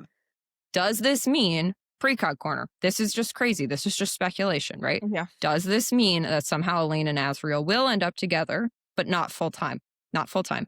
And I want to bring in another, or maybe this is like the story we're getting set up for. I want to bring in another mythology here. Koschei. Koschei is a death god. Koschei the death god is a real figure in Slavic mythology. We will do a full episode on Koschei. So this is just a little teaser. However, from the Wikipedia page on Koschei, usually Koschei takes the role of a malevolent rival figure who competes for or entraps a male hero's love interest. So is the book 6 plot going to be Elain captures Koschei?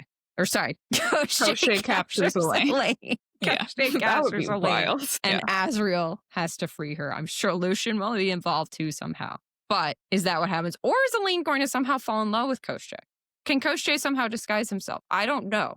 But I think it's interesting that we have that he is usually a love rival, you know? Yeah. Typically. Well, Koschei's whole bit so far in this series is you are cursed by day, free by night, or vice versa, right? So like she could, in theory, bind herself to Koschei somehow and still be with Azriel part-time. Part-time. Effectively, right? Part-time lover.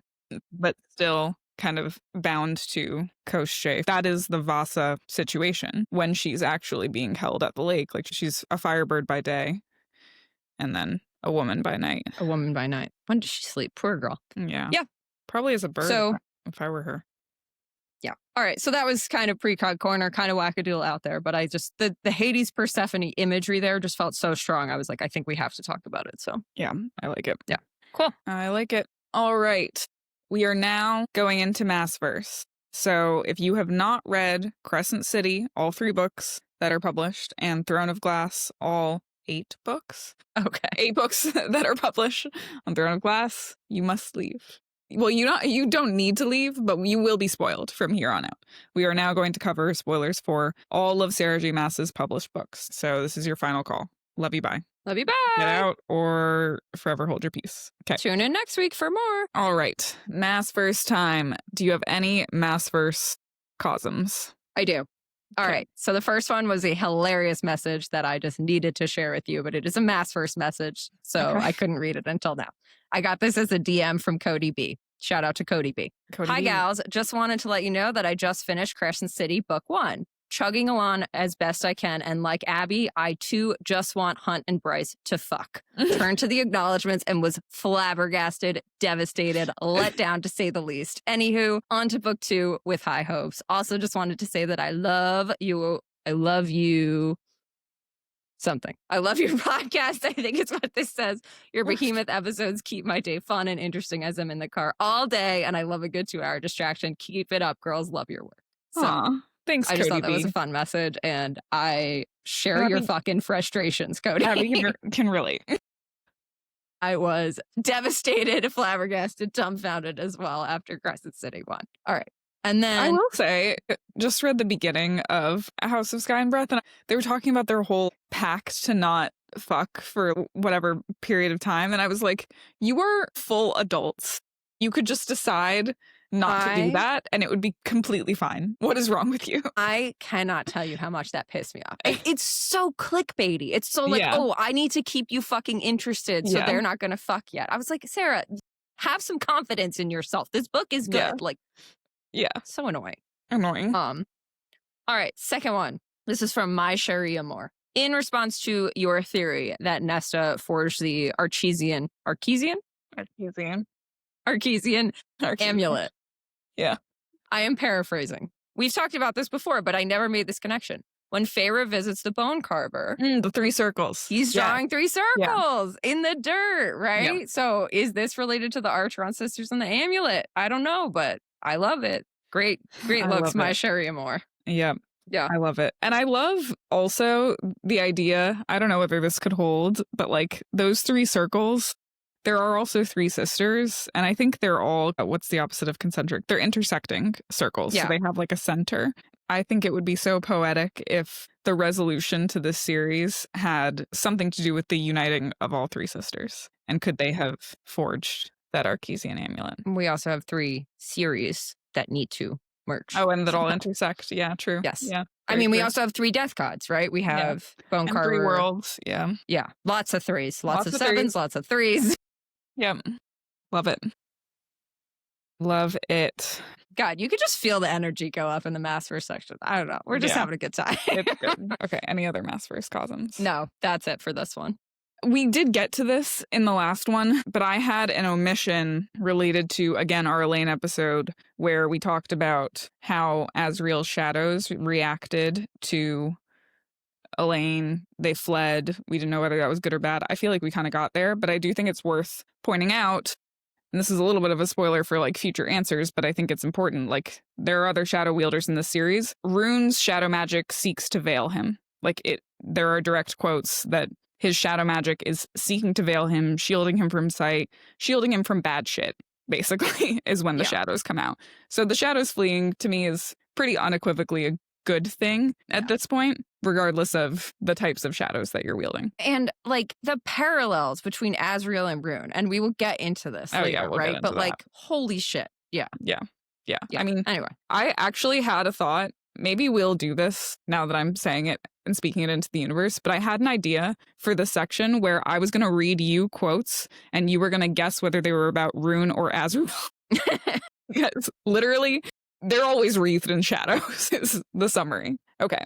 And then one social media shout out just because I think it's just sick. And like, it's not really related to this episode, but I want to get us thinking about it. We're already thinking about it, but we got a, in my opinion, lit shout out from a user named A_L_A, pointing out this quote at the beginning of Throne of Glass. Since returning from his travels, the king hadn't seemed any different and was just as gruff with Kale as he'd always been. But the sudden disappearance, then returning without a single soul, there was something brewing, a cauldron that the king had journeyed to stir. A cauldron! That's it. What book is that? Which book? That's Throne of Glass. That's the first Throne of Glass. Yeah. Throne of Glass. The one titled Throne of Glass. The one titled Throne of Glass. Yes. Yeah. I couldn't remember if it was Throne of Glass or Crown of Midnight. Yeah. A cauldron. So either she likes the same words or things are happening. A cauldron that a king had journeyed to stir, and you think that's not about Prithian directly? Oh, I certainly do. But, you know, some people are going to be like, she wrote that book when she was 16. Obviously, it's not about the cauldron. Sure. Always. That possibility always exists. All right. Let's get into it. Let's get into it. Where does shadow singing come from? All right. I have an aside here. Okay. Real quick, we got to talk about this, guys, because this has gotten my goat on social media so many times at this point. And Ronnie has heard this rant, so I apologize to Ronnie. There were, maybe still are, so many clips. So many fucking clips. We got a comment about it today. About Bryce traveling to Prithian, and that before she does it, she says into the void, or I don't fucking know, take me to a prince of hell, and then jumps into the word gate. Jumps into the portal. Sorry. She never fucking says this. I want to be so clear. Never anywhere. Ever says this. This is how misinformation spreads, okay? I'm Not not saying Azriel is not a prince of hell. That is not a fucking quote in Crescent City. She never says that, okay? And if you comment that as a quote for reference, I'm willing to say I will publicly shame you in the comments. Just give us the page number. Give us the page number. When you quote it, give us the page number. Yeah. It's not a quote. Okay. She never says that. However, let's take a step back here. Yeah. As you mentioned, we have other shadow singers in the Maasverse. So the Avalon bloodline in Midgard specifically seems to have these shadow wielding abilities. So we have Rune, we have Cormac, and we have King Morven of Avalon, who, side note, sits on a throne made of stag antlers. We'll talk about that at a different time, but what the actual fuck? Okay. Yeah. Bryce notes when she meets Azriel that Azriel's shadows are different than Rune's and more like Cormac. So the quote we have for that, Azriel, without Rhysand to translate, watched in silence. Bryce could have sworn shadows wreathed him like Rune's, yet wilder, the way Cormac's had been. If these shadows are more like Cormac's, then the reason for that is not because of the parasite, right? So we know Rune's shadows might be weaker because there is a parasite, but Cormac is drinking the same water, exposed to the same parasite. Yeah. So it's not that. Could mean a different source, or it could mean that this gift runs more true in Azriel, right? We've had those situations before where gifts run more true in certain places and not true in other places. I'm sorry. I need to preface this with this is a fucking monster of an answer. Okay. So just bear with me here. All right. All of these men are of the Starborn line. So that's something to consider here. Also interesting to note, Rune's shadows specifically do not work when he is trapped in the Gorzian shackles in the dungeons underneath the Asteri Palace. So as we talked about before, Azriel's shadows do work at the Council of the High Lords. So it might not be the same magic, might not be the same kind of binding magic there, but we have been given an example of where shadows do work outside binding magic and where shadows do not work outside binding magic. So again, are Rune and Azriel shadows the same? I don't know. We talked about Koschei appearing cloaked in shadows. We absolutely 100% see a Prince of Hell show up cloaked in shadows, right? So Apollyon, our favorite Apollyon, comes to hunt in shadows when he's being held by the Asteri.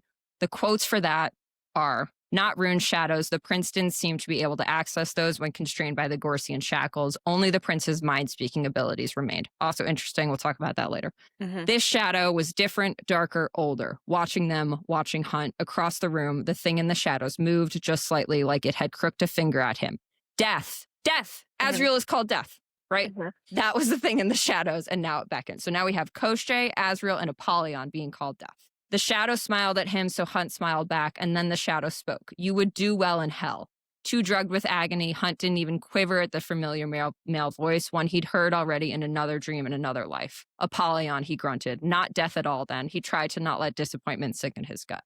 So we have Apollyon appearing cloaked in shadows. We have Azriel appearing cloaked in shadows. We have Koschei appearing cloaked in shadows. After Azriel uses his shadows at the Council of the High Lords, Feyre notes how cold he is. So the quote for that is, "But my attention returned to Azriel, who took my still offered hand and rose. The scars were rough against my fingers, but his skin was like ice, pure ice." This is especially crazy because the person he was facing off against was Baron, who was using fire magic. So the quote for that is, Azriel dug his knee and all his weight into Eris's gut. He was silent, utterly silent, as he ripped the air from Eris's body.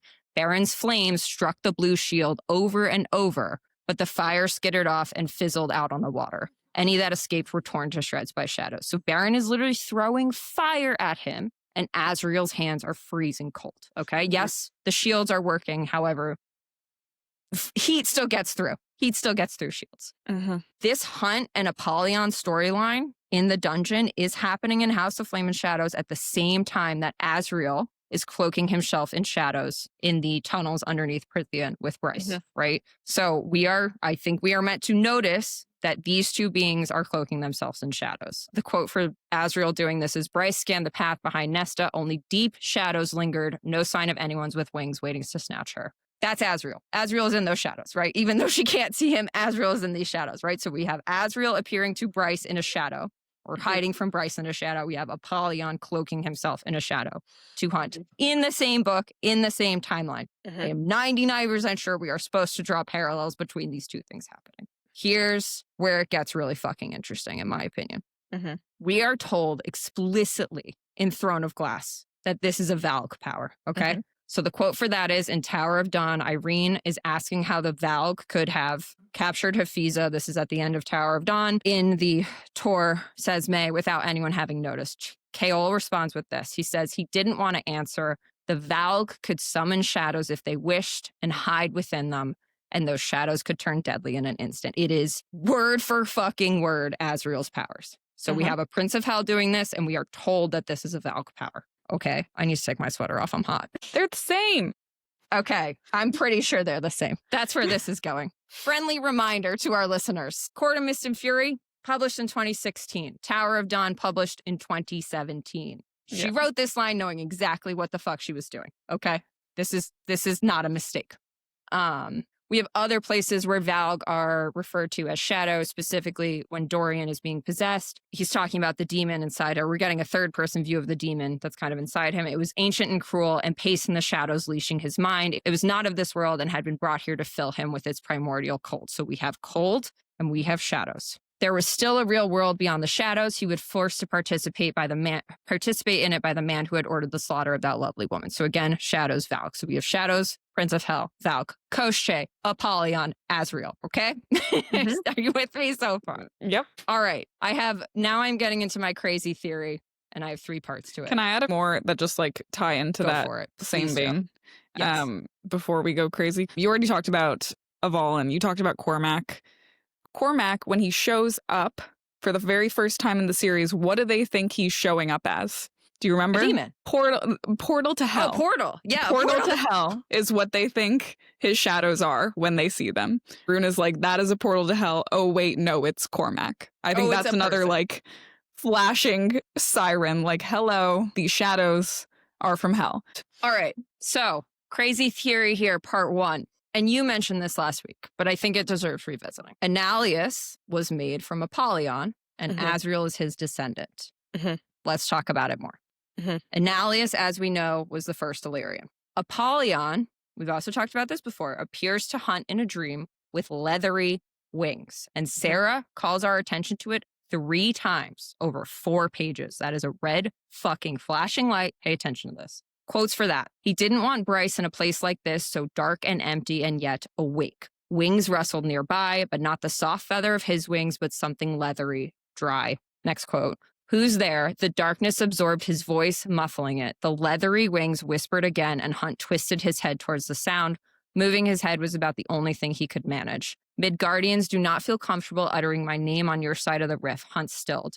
There's only one being whose name was not uttered in Midgard, the prince of the pit, Apollyon.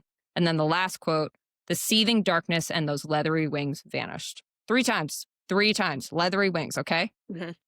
When Bryce sees Azriel, she calls his wings demon's wings immediately. That is the first thing she says about him, right? All right, I want to jump to our favorite Asteri, Vesperus. Okay. Vesperus says that the Illyrians are crafted from night and pain, Mhm. right?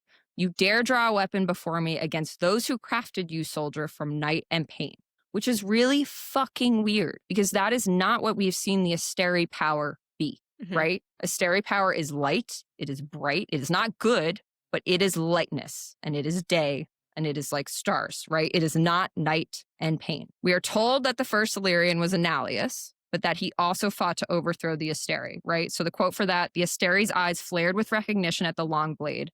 Did Fion send you then to slay me in my sleep, or was it that traitor Analius? I see that you bear his dagger as his emissary or his assassin. Okay, so we know that Analius helped overthrow them. He was able to hold a host of them being the Asteri here. Let's keep that in mind. Them being the Asteri, a host of them off at the pass of Analius by himself. If he was truly fighting Asteri, how the fuck did he do that if he was like just an Illyrian soldier, right? So the quote we have for that, long ago, so long ago, they don't even have a precise date for it, a great war was fought between the Fae and ancient beings who oppressed them. That's the Asteri. One of its key battles was here in these mountains. Our forces were battered and outnumbered, and for some reason, the enemy was desperate to reach the stone at the top of Ramiel. We were never taught the reason why. I think it's been forgotten, but a young Illyrian warrior named Analius held the line against the enemy soldiers for days. He found a natural archway of stone amongst the tangle of boulders and made that his bottleneck. He died in the end, but he held off the enemy long enough for our allies to reach us. How would he be able to do that? How can anyone hold off Asteri for days? The only people we've been able to see fight against the Asteri effectively are Bryce and Princes of Hell, right? For the most part. You mentioned this theory last week. I really like it. Did the Princes of Hell corrupt the process somehow? Did the Princes of Hell get involved? Did they trick the Asteri into making Asteri soldiers with a little, I think the words we used were with a little sprinkle. With a little sprinkle of themselves. And in that way, making soldiers that could actually end up overthrowing them. And then, of course, Azriel has Analius's dagger, right? So if he has Analius's dagger, is he Analius's direct descendant? And does therefore he have that little sprinkle in him too? So that's part one of my theory. Do we want to react to that at all? No, I mean, I think I went the same place. Can I point out another really fun reference that was going to be maybe a precog, but I think I should just say it here. So in, I forget which Crescent City book it is, honestly. I think it was maybe House of Flame and Shadow. Adis tells Hunt that the black halo tattoo on his head is called a black crown and basically says, you call this a black halo. It is a black crown. It's actually existed forever. It's a way for the Asteri to control beings in hell. They basically used it as collars, which we will talk more about, no doubt. And then basically Hunt uses this as kind of a chip with Rigilus. So the quote for that is, halo, Hunt asked as solidly as he could, or black crown. Rigilus blinked, the only sign of his surprise, but the term clearly landed with the bright hand. Been talking to shadows, have you? Rigilus hissed. Bramortis and all that, Hunt is called a shadow of death. So Rigilus is literally calling the Princes of Hell, who Hunt learned this from, shadows. Yeah. To me, that's an indisputable link. Like, these shadows have to be linked to hell. Yeah. So, yeah, I agree. All right. So that was Crazy Theory Part 1. Analius was made with a little sprinkle of hell. Maybe a big sprinkle of hell. We don't really know. Big sprinkle. All right. Crazy Theory Part 2. Truth Teller. You've pointed this out. Truth Teller and the Star Sword seem to be very different. They seem to actually be kind of antitheses of each other, right? Okay. All right. So Truth Teller, when it kind of shows its power is shadows. The Star Sword, when it shows its power is light. We have the Asteri, we have the Princes of Hell. So I think the knife is actually imbued with maybe Apollyon's power. I don't know if it's Apollyon specifically, but certainly Princes of Hell's power rather than Asteri power, right? So we talked last episode about Azriel being starborn. Bryce gives us another option, right? So the quote for that is, what have you done, Azriel rasped, and Bryce twisted to find him on his feet, wings tucked in, Nesta leaning against him as if wounded, ataraxia dangling from her grip. The male now held the Star Sword at the ready, Truth Teller gripped in his other hand. He must have had some sort of starborn blood in him then, a distant ancestor maybe, or maybe his possession of the knife somehow allowed him to bear the Star Sword, right? So she's saying maybe he's starborn, maybe because he has the knife, he can touch the star sword. We've explored the starborn option. I don't really want to get into it again. Let's talk about the knife. It's kind of more interesting. Truth Teller starts glowing only when Bryce shows up, right? It only starts glowing when Bryce shows up. It never glows for Azriel. And we are told that the knife sings to starborn people, right? The quote for that is, Azriel was already poised over her, that deadly dagger drawn and gleaming with a strange black light. He noted the darkness leaking from the blade and blinked. It was the most shock Bryce had seen him display.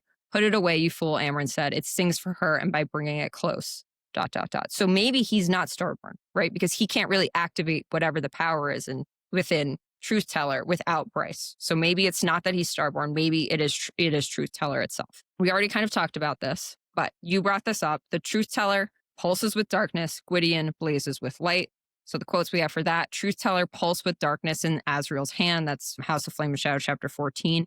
Even Truth Teller in Celine's hand seemed to ripple a dark counter melody to how Gwydion flashed in Thea's hand, its light a heartbeat, right? So they're opposites here. The mountain shook again. Nesta and Azriel halted 10 feet away. Ataraxia, a blazing light. Truth Teller enveloped by shadows, which is how Azriel is, right? The Autumn King tells us that the Star Sword is made, but that Truth Teller can unmake things. You brought this up too in Elain, right? So the Star Sword is made, as you called it. He waved an idle hand, sparks at his fingertips. The knife can unmake things, made and unmade, matter and antimatter. With the right influx of power, a command from the one destined to wield them, they can be merged, and they can create a place where no life, no light exist, a place that is nothing, nowhere. So what if the Star Sword was made by the Asteri, but Truth Teller was made by the Valg / Princes of Hell? Because in my mind, at this point, they are the same, right? What if Truth Teller was made by the Princes of Hell? We are told that Thea was there for their creation, but we are not told that Thea herself created both of them, just that she was there. And we only ever see the Star Sword dipped into the Cauldron, which we know has been corrupted by the Asteri power.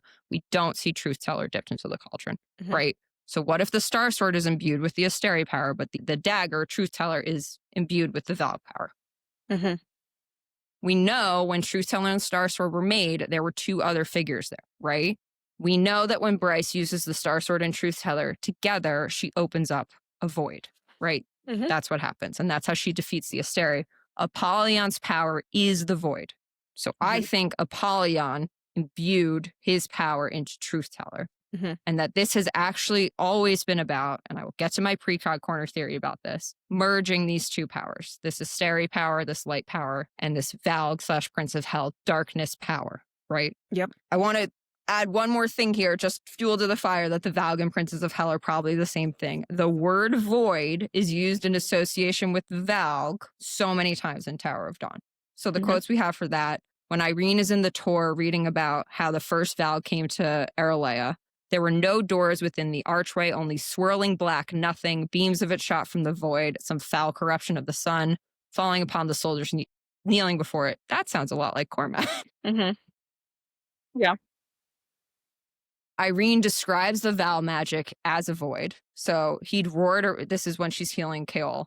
He'd roared around it. His bellowing had been almost as bad as the magic itself. It was a void. It was a new dark hell. I have like 5 more quotes about this. I think you guys get it. Valg are described as a void. Apollyon's power is the void. I think I am totally on board that they are the same at this point, and that Truth Teller was infused with this power from the Princes of Hell. How did Azriel end up with this power? Again, I think we have 2 options. One is just that it's Truth Teller. One is just that whoever has Truth Teller maybe has this power. I don't know that works because we see other shadow wielders, but I think if he's Annalius's descendant, and if Annalius was kind of infused with this power from Apollyon, then that's potentially how he got it, is what I'm thinking. I think it works too. Your comment on the Star Sword and the blade being antitheses, and one being of hell and the other being Asteri. Like, we've talked about how their homeworlds sound the same, but they seem to be very different. Like, that could be true here, right? Because the whole line is, when the blade and the sword are united, so shall our people be. Like, maybe it's not about Fae. Maybe it's about their This is world. my Precog corner theory. This is exactly what I'm building to. Okay, sorry. Yeah, it's not about Fae. Everyone should just do it now. All right.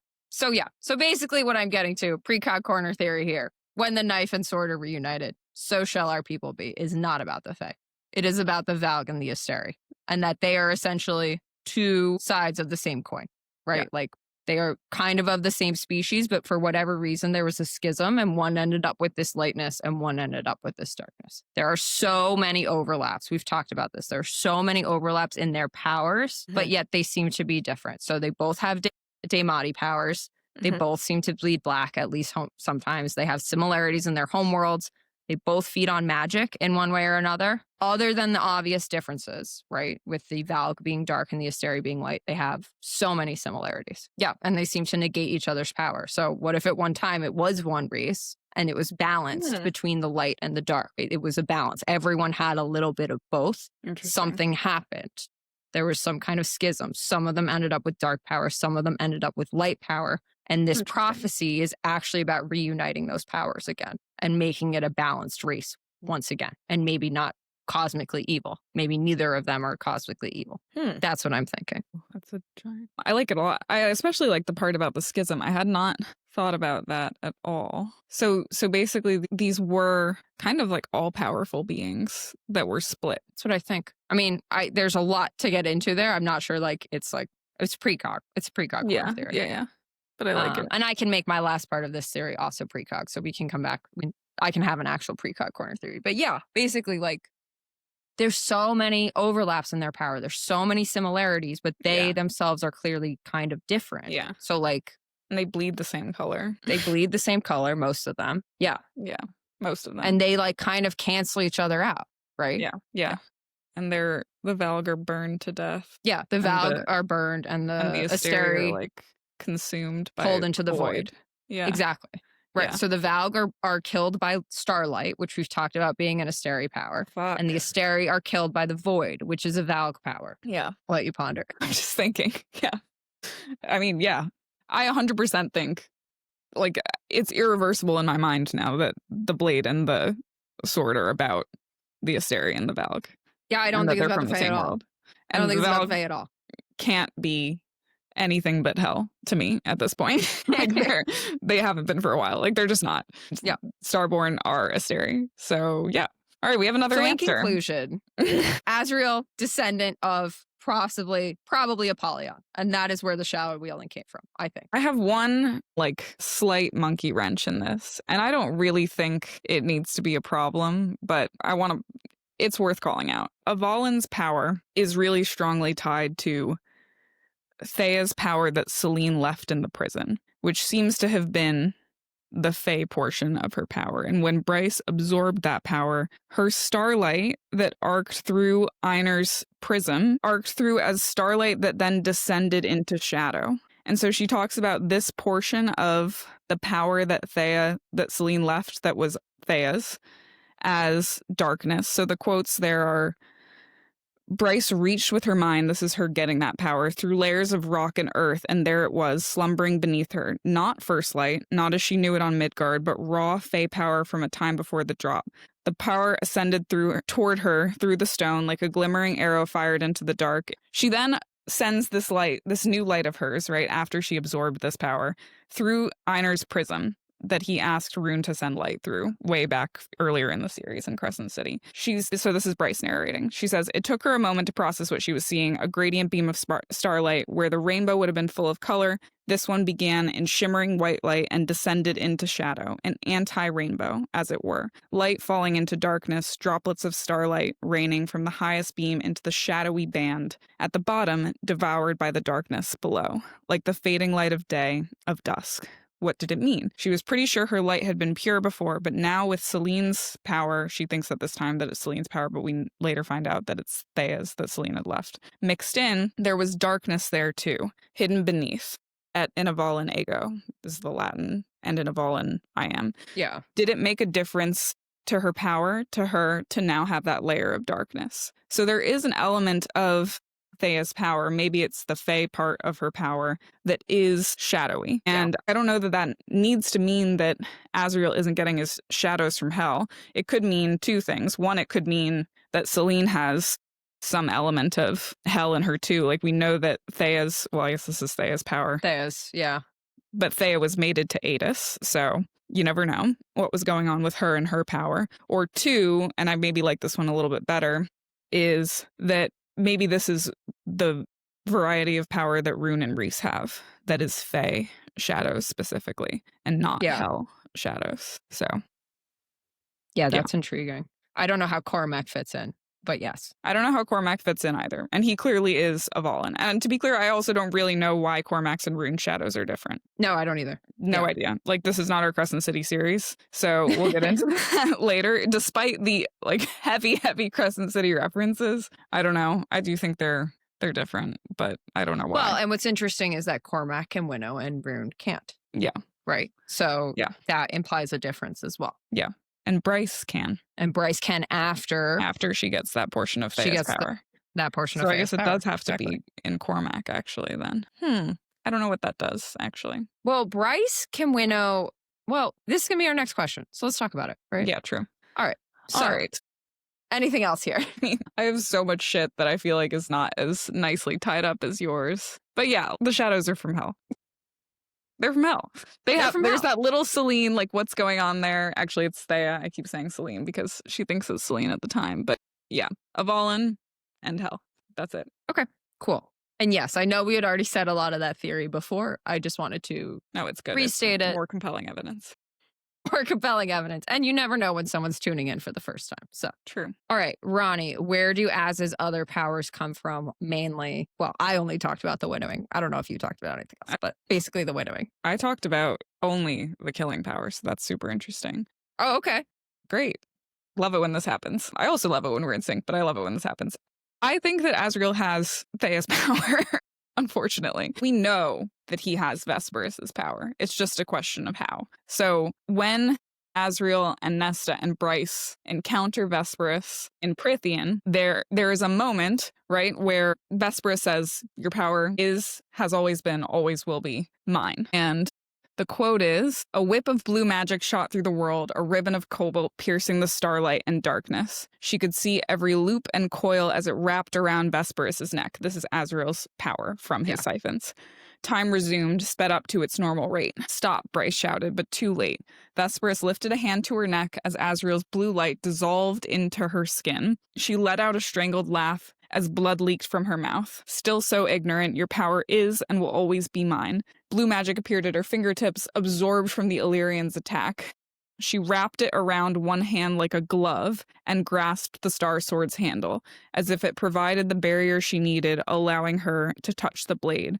Vesperus yanked the Star Sword free and let it clatter to the stones coated with gore. So, something about Vesperus harnessing Azriel's power allowed her to touch the Star Sword. Yeah. And so does Azriel have Thea's power somehow? I actually don't even know how, right? He would have Thea's power.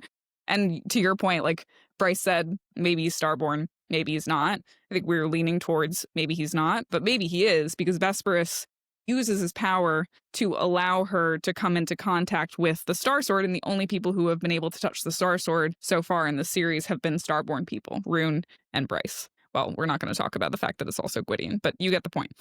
And then Celine's power, or sorry, not Celine's power, god damn it, Thea's power that's left by Celine, Bryce compares to a laser power exactly like Azriel's. So that quote is, Bryce shoved out a slice of her power, sharp and targeted as Celine had used to carve the stones, as Azriel had focused his power on her star earlier. Light cut through stone and sizzled, a line literally drawn at Azriel's feet. Whatever had changed in her power with the addition of Celine's magic, fuck yeah, this would be useful. So with her absorbing Thea's power that Celine left, her magic is then directly compared to both Celine's and Azriel's in the same sentence. So again, maybe something else is going on with Celine that we're not aware of, but this could apply to all Illyrian killing power, right? Maybe Thea was corrupted by Hell somehow, or her link to Eris produced some other portion of her power. Ooh, maybe Thea was able to absorb power from Eris. Yeah.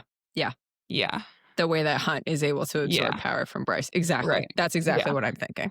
Yeah. And then Thea's power, that portion of the power that Celine left in Prythian was Thea's power, but with the power that she absorbed from Eris, and that's the shadows and the darkness. Because if our theories are correct, this just occurred to me, but like Vesperus should be able to touch the Star Sword, because we think that Vesperus is Thea's mother, and Thea's power is what's like, we're told kind of what's imbued in the Star Sword, which should be Vesper's power. Unless there's something else to it, right? Unless there's this piece of hell in it too, maybe. Maybe. Or maybe it's something to do with, maybe it's something to do with also being Fae. Yeah. Because so far, the only people who have been able to touch it are both. Everyone's Fae. Everyone's Fae. Everyone's Fae. Yeah. Or half Fae. Yeah. Yeah. Yeah. Need to But think about that. Yeah, I like that. It being partially Adis's power as well. Yeah. And for our listeners who, if you're not clear what we're talking about, we are talking about the scene when Bryce and Hunt are having sex and they transfer. He ends up with some of her maid power after the sex because she transferred it into him, and then he is able to wear the mask and save her from death. And he realizes that he feels like he's been made, is the words that they use. So like it is established in this universe that when you are having sex with your mate, you can transfer your power between each other. Yeah. At least when one of those people is Starborn and the other is a Prince of Hell, which is exactly what we're fucking talking about here. Yes. Yeah. Yeah. Which is objectively the case for Thea and Edith. So there's no disputing that in any theory. Sorry, I had one more thing on it. This would also explain the prison, right? His relationship with the prison could be linked to Selene. Like that whole prison is keyed to Selene's blood. So if he has any element of that bloodline, that power, then he too would have an ability to at least know the prison mates, which would be kind of crazy. We never see him try to open the prison doors, but we get a lot of clues that Rhys and Az are related. Right. And we haven't even talked about the fact that Rune, who has similar shadows to Azriel, looks the exact fucking same as Rhys. Looks like Rhys, I know. Well, so this was the thing. We haven't actually talked about this, but I think it's worth mentioning. The other parallel between Az and Rune is that their hands are burnt, right? They were both burned as children, and now they have these shadows. I don't know how that ties in, but it feels like a pattern, right? We have two, I'm going to call them dark little boys, who were burned by family members and then ended up with shadow wielding, right? And like, how does that all tie together? So if this is genetic, do you need that fire? Because we know that fire can kill princes of hell, right? So it's like, do you need that fire? Do you need that threat to be presented to you so that the shadows kind of come out and protect you? I don't know. And we don't really know much about Cormac's childhood, but it is implied to not be good. Yeah, I mean his father. But I don't think a nutcase. I don't think Morven has flame, right? So maybe it doesn't work. I don't know, but just kind of spitballing on that one. That was not a theory I had prepped or anything. Yeah, I mean I have my precog is about the scars, so we can talk about that in a bit. Fun. All right, so to be clear, I don't want to oversell it. I didn't really have an answer here necessarily. I just wanted to say the winnowing and the shadow wielding I think are different because as we mentioned before, Cormac can teleport, but Rune cannot. We also have those two twins in the 13 in Throne of Glass who have shadow wielding, it seems. And there's no mention of them. Obviously, they're Valg descendants, right? That's very clear. Yeah. But there is no mention of them being able to teleport at any point in time. In Throne of Glass, we have kind of two people who we know can teleport. One is Maeve, obviously Valk, right? So the quote for that is, "I'm a world walker," Maeve said. "I've traveled between universes. Do you think moving between rooms will be so hard?" And then we have Maeve's jaw tightened. "Brandon Galathinius was aware of my gifts to move between places. The wards around his kingdom prevented me from doing so." So that's clearly Valk. And then we have Fenris, obviously. When Fenris is describing his own power, he says no one knows where it came from, which is almost exactly how Maeve's power is described, right? No one knows its origin. So like, and he lacks the elemental Fey magic. Again, this is not our Throne of Glass season. I have not gone deep into this. This is just kind of surface level, but the quote is, "No one knows where it came from, what it is," Fenris said between shallow breaths, fingers curling and uncurling at his sides, "but it lets me slip between folds in the world, only short distances and only a few times before I'm dreamed, but it's useful on a killing field." He panted through his clenched teeth as the outer edges of his gash began to reach for each other. "Aside from that, I've got nothing special. Speed, strength, swift healing. More than the average Fae, but the same stock of gifts. I can shield myself and others, but can't summon an element," right? We know that Fenris, first of all, this sounds very similar to Cassian and Rhys describing Azriel's winning power, right? Like the same type of words are used. Fenris has a twin. Fenris himself is very like light. He has light hair, or he has tan skin, he has blonde hair, but his twin is kind of his like dark counterpoint, right? So we are kind of getting that darkness within the Moonbeam bloodline, I guess. Yeah. So like Moonbeam. Is Fenris somehow also Valk? I don't know. I'm not saying that. I'm not saying that. But like, and I think we haven't said this at all this episode, but I think we need to say this. We are proponents of dark, like evil characters being in bloodlines, not characters being possessed by Valk, right? So like, Yes. obviously Azriel doesn't bleed black. He doesn't have black eyes. We understand that. We get that. But we are saying that when this power is passed down in bloodlines, as we see with the witches in Throne of Glass, right? You don't have black blood. You don't have black guys. Like it looks different. And Dorian, right. Yeah. So that's kind of what we're talking about here. Totally agree. And I think one other interesting thing too on what you said with Maeve and her world walking, that was learned. Like she learned how to do that. And I think I can't remember the exact quote, but it's something about it being learned and she like had to know what to do or the right words to say or something. And so I think the powers could definitely be related. And maybe I'm not at all convinced that Winnowing is not world walking at a smaller scale. Like, right. Exactly. Yeah, exactly. Yeah. That's exactly what you were hinting at earlier. Yeah. We're agreed. 100%. Cool. All right. But I also don't think it's not definite either. No. Guys, we're just having fun here. We're just throwing out ideas. We're having fun. It's like so much fun. All right. Anything else on this one? Not on this one, but should we talk about Bryce and Azriel? Just riff on it. Sure. I don't think they're mates. Bryce has a mate. We're talking to two Hunt fans, so this is going to be tough. I devil's advocated because, is that a word? I played devil's advocate because I knew that we both collectively do not want, I'll say that. I'll say I don't want Bryce to find out that her mate is not Hunt. Like that would be so fucking sad. Like so sad. But I have three things that make it potentially possible. Emphasis on possible, not probable. 3 specific references. And this is, to be clear, about the concept and possibility of Bryce and Azriel being mates. As Abby said earlier, it has nothing to do with the fact that Bryce said, "Take me to a prince of hell," and then showed up in Prithian. Like, that's not why. First reference. In Crescent City, we learn that angels don't really have a concept of mates. They're pretty casual about the whole thing, and mates aren't really predestined to them. Hunt is not full angel. So, like, I'm going to leave that there. But that is one reference that makes it like, okay, maybe the concept of mates is not the same to Hunt because he's a Malachim. Malachim? How do you say that word? I just say angel. Okay, angel. The second reference is that also in Crescent City, Apollyon lightly references the idea that Bryce ending up in Prithian is romanticism. So that quote is Adis saying, "Is it possible," to Apollyon, ignoring Hunt entirely, "after everything, ... question mark. And Apollyon says, "Don't fall into romanticism." And Ada says, "The star might have guided her." And Hunt cuts in saying, "Tell me where she is." And Ada says, "I have a suspicion, but I can't tell you lest Rigilus wring it from you." So Apollyon basically saying, don't get all romantic, Adis, like when you think about where Bryce could have possibly been brought to by the horn in her back. Can I respond in real time or do you want me to wait? Yeah. Okay. Respond.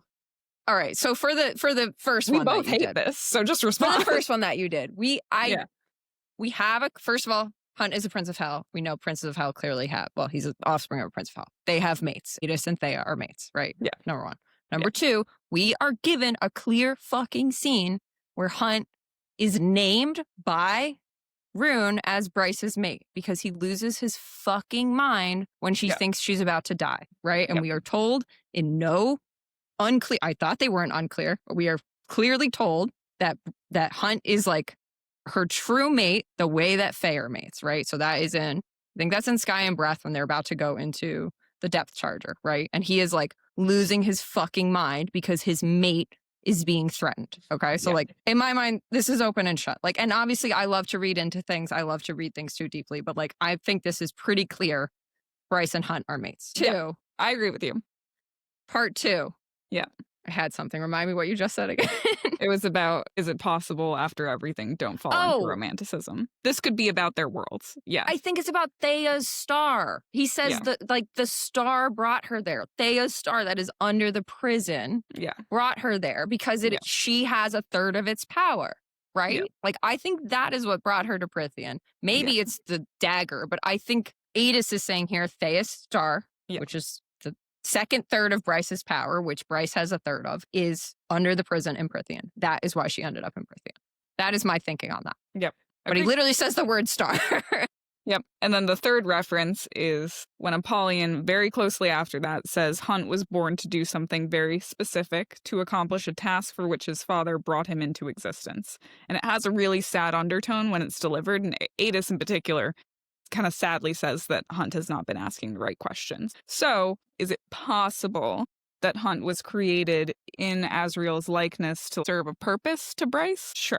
But I actually think this is even more evidence that they might be mates, which is Hunt was literally made for Bryce. He was made for her. Yeah, and they asked that question, if I remember. That question is asked to the Princes of Hell and answered. And Bryce, either Bryce or Hunt says, is that why we're mates? Because Hunt was made for me. And Adis or Apollyon says, no, we didn't think, we didn't see that coming. Didn't see this coming, yeah.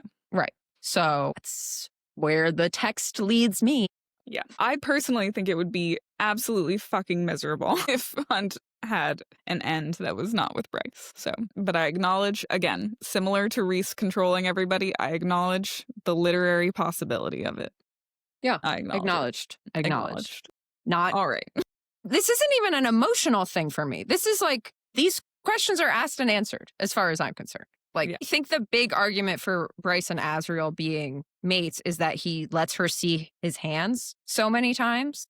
Like, she really notices his hands and he, like, hides his hands from other people. He doesn't. Elain sees his hands a lot. She, like Feyre even remarks that, like, Elain is not scared about his hands at one point. I think the hands thing is kind of a Prince of Hell signifier because we know that Azriel's hands were burned, right? Which is, like... We know that the Princes of Hell can be burned by dragonfire. We talked about that theory previously. So I think this is just kind of another... like the flames so much. My shadows don't like the flames so much, right? But she does say she's seen Azriel around fire plenty of times after she says that. But I do think this is like a... But I think that's even more of a sign that it's like not just fire flames. It's dragonfire. Well, it's dragonfire. Or whatever the equivalent of that is in Midgard and Prythian. All right, cool. Great. We talked about it. I hope you're all happy. We talked about it. Are you happy? For everybody here, I need you to know that Abby texted me sometime during, like in the middle of the week. I don't even remember when. And was like, shoot, should we do that? And I looked at it and was like, I don't even know. You didn't even respond. Did I not even respond? We must have talked about something directly afterwards. And was like, you know what? We can talk about it to talk about it. But I don't think that it's anywhere near the most interesting thing to talk about related to Bryce or to Azriel. No, this was not even on our list of questions, guys. Yeah, honestly, it was not. It was not. We did not think it was that interesting, but we've talked about it, and go ahead and rip us out apart in the comments because of what we said. That's what you guys do, and we love it. Have at it. All right.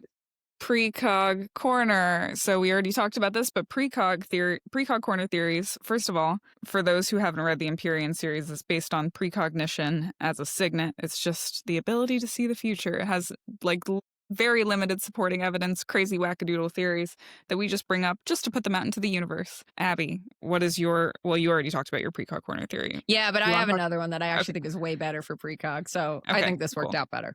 Cool. All right. My precog corner theory. Okay. Is that Apollyon equals Koschei, also possibly equals Erewhon. Let's talk about it. Okay, you ready? I definitely am with you on the Erewhon piece, but I'm super curious about the Koschei piece. All right. Apollyon and Koschei, as we've discussed, both appear as shadows, right? So they appear as shadows. They come in as shadows. We know that Erewhon is not the Valg King's true name. We know that because we have a quote about Elena. I didn't write what book this is from. I think it's in Empire Storms when they're going back into the Witch Mirror. She scanned the next panel. Oh, no, sorry. This is in Queen of Shadows when they're in the God of Truth temple.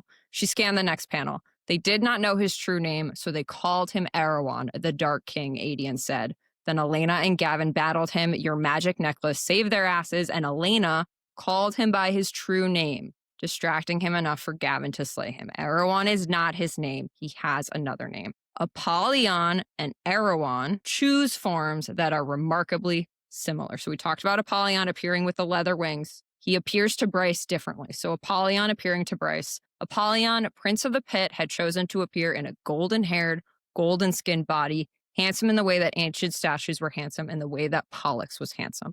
When Erewhon sheds his Harrington skin, he appears very similarly. So I don't have an exact quote for it, but he appears with golden hair, golden skin. We are given kind of the same vibes. We are told that the gods in Throne of Glass, who remember we think are the Asteri, and we believe that we know that the princes of hell stole the world walking abilities from the Asteri, can exist in multiple places at once, and that time is fluid. So the quote for that is, not just gods, but beings of a higher, different existence, for whom time was fluid and bodies were things to be shifted and molded, who could exist in multiple places, spread themselves wide like nets being thrown. They were as mighty and vast and eternal as a human was to a mayfly. That's Empire of Storms, chapter 65.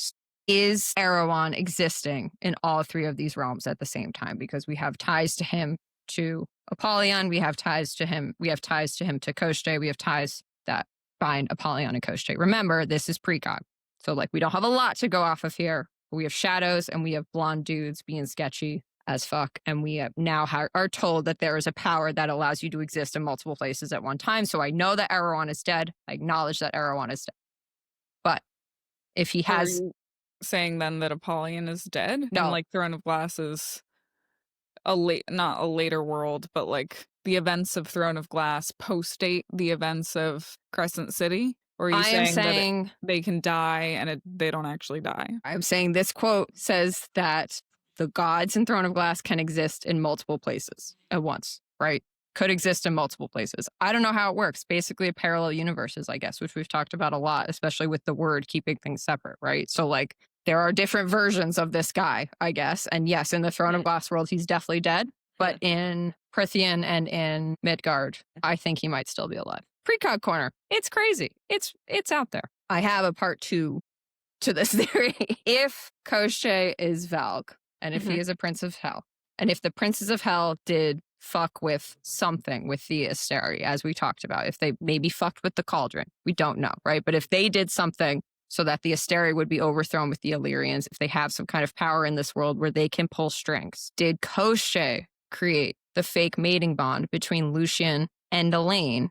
Between Lucien and Elain. And it actually has nothing to do with either of them. It's about Vassa.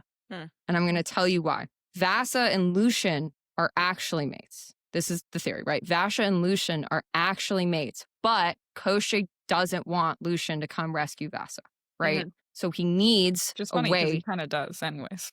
Kind of does anyway, implying that they're mates, right? So he needs a way to take care of Lucien. Elain is the first person to go into the Cauldron, right? Yeah. Like it's specifically Elain and not Nesta. So the first opportunity that Koschei gets, if Koschei has some kind of connection to the Cauldron, he says, oh, I know what I'm going to do. I am going to get Lucien out of the equation here because he is the one that could fuck up my plans with Vassa. He's the one that could fuck up my day, right? So whoever the first person is who goes into the Cauldron, that is who I'm going to make Lucien's mate. It happens to be Elain, but it doesn't actually have anything to do with Elain or Azriel. It is about Lucien and Vassa, right? Yeah. When Lucien learns about Koschei in Silver Flames, the quote we get is, Vassa nodded, it is all I have gleaned from my time enslaved to him. Lucien stared out the window as if he could see the lake across the sea and a continent, as if he were setting his target. He's already plotting. He's already like, okay, I am going to fuck up Koschei, right? So again, Precog, kind of crazy, kind of out there, but like none of this is actually about Elain or Azriel. It's about Lucien and Vassa. And added bonus, if Koschei knew Elain and Azriel were actually mates, just throwing this out there, by making Lucien Elain's mate, he could be eliminating Lucien in the blood duel, right? Because we know that Azriel will kill Lucien in the blood duel. Rhys even says that, right? So he's like kind of taking care, killing two birds. Yeah. Well, killing one bird, but like doubly taking care of this one Fae who could come like fuck his shit up, basically. Yeah. I think the second one is way less crazy than... I don't think the second one is that crazy at all. Like, Elain can see nothing to do with Koschei. Yeah. I mean, she can see things about him, but any, like, reasoning around anything that he's doing is all, quote, mist and shadow. So I totally buy the Lucien Vassa, like, real mate story.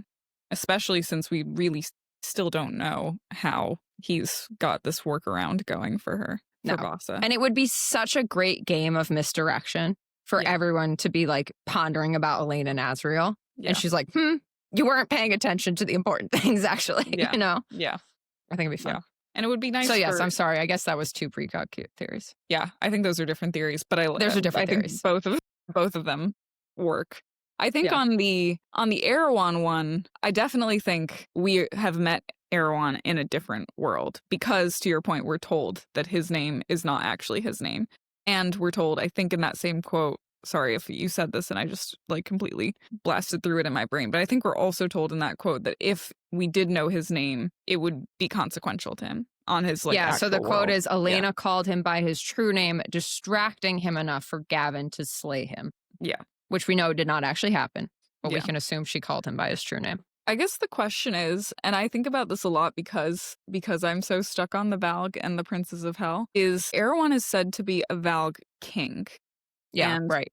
even in the story of Maeve, they talk about like 3 kings, 3 Valg kings, and how it wasn't always that way. So I think it still leaves the door open for like princes to be something that happened in a moment in time, and then the kings are separate. But it's pretty clearly said in Crescent City that Hell is ruled by 7 princes. Certainly. With no mention of kings. So no, I agree. We need to figure out how kings play a role here. We also, Erewhon is said to be the nicest of his brothers, for lack of a better word. And Orcus and Mantix are still unaccounted for, Yeah, who are his unaccounted for. brothers. Yeah. Are they going to come into play? I don't know. It'll be fun. And maybe, yeah. But I agree with you. I think we have to have met Erewhon somewhere else in some other way. Yeah. Because of this true name thing. Yep, I buy it. Okay, so I have 2-ish. One I found during prep for this, but it doesn't really have that much to do with Azriel. And then 2 has to do with Azriel, but I have literally nothing to go off of here. Azriel has these scars on his hands, right? And we're told how he gets them. His brothers basically play with oil and fire and Illyrian healing gifts, and he ends up with scars. We also have this direct comparison between Thea's power and Azriel's power. Bryce's chest also has a scar on it.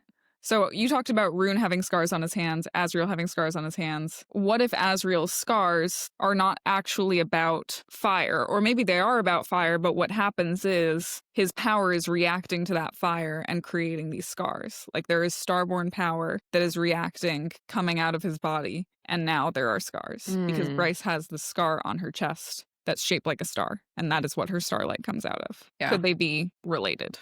I don't know. I just think it's interesting that all 3 of them have scars. Yeah. Could be something, could be nothing. All right. The second one is crazy. It's maybe you don't think it's that crazy. I think Einar has been sending information back to Eris the entire time. 100%. Let's talk about it. Einar has been recording everything that he's been studying in the old language of the Fae.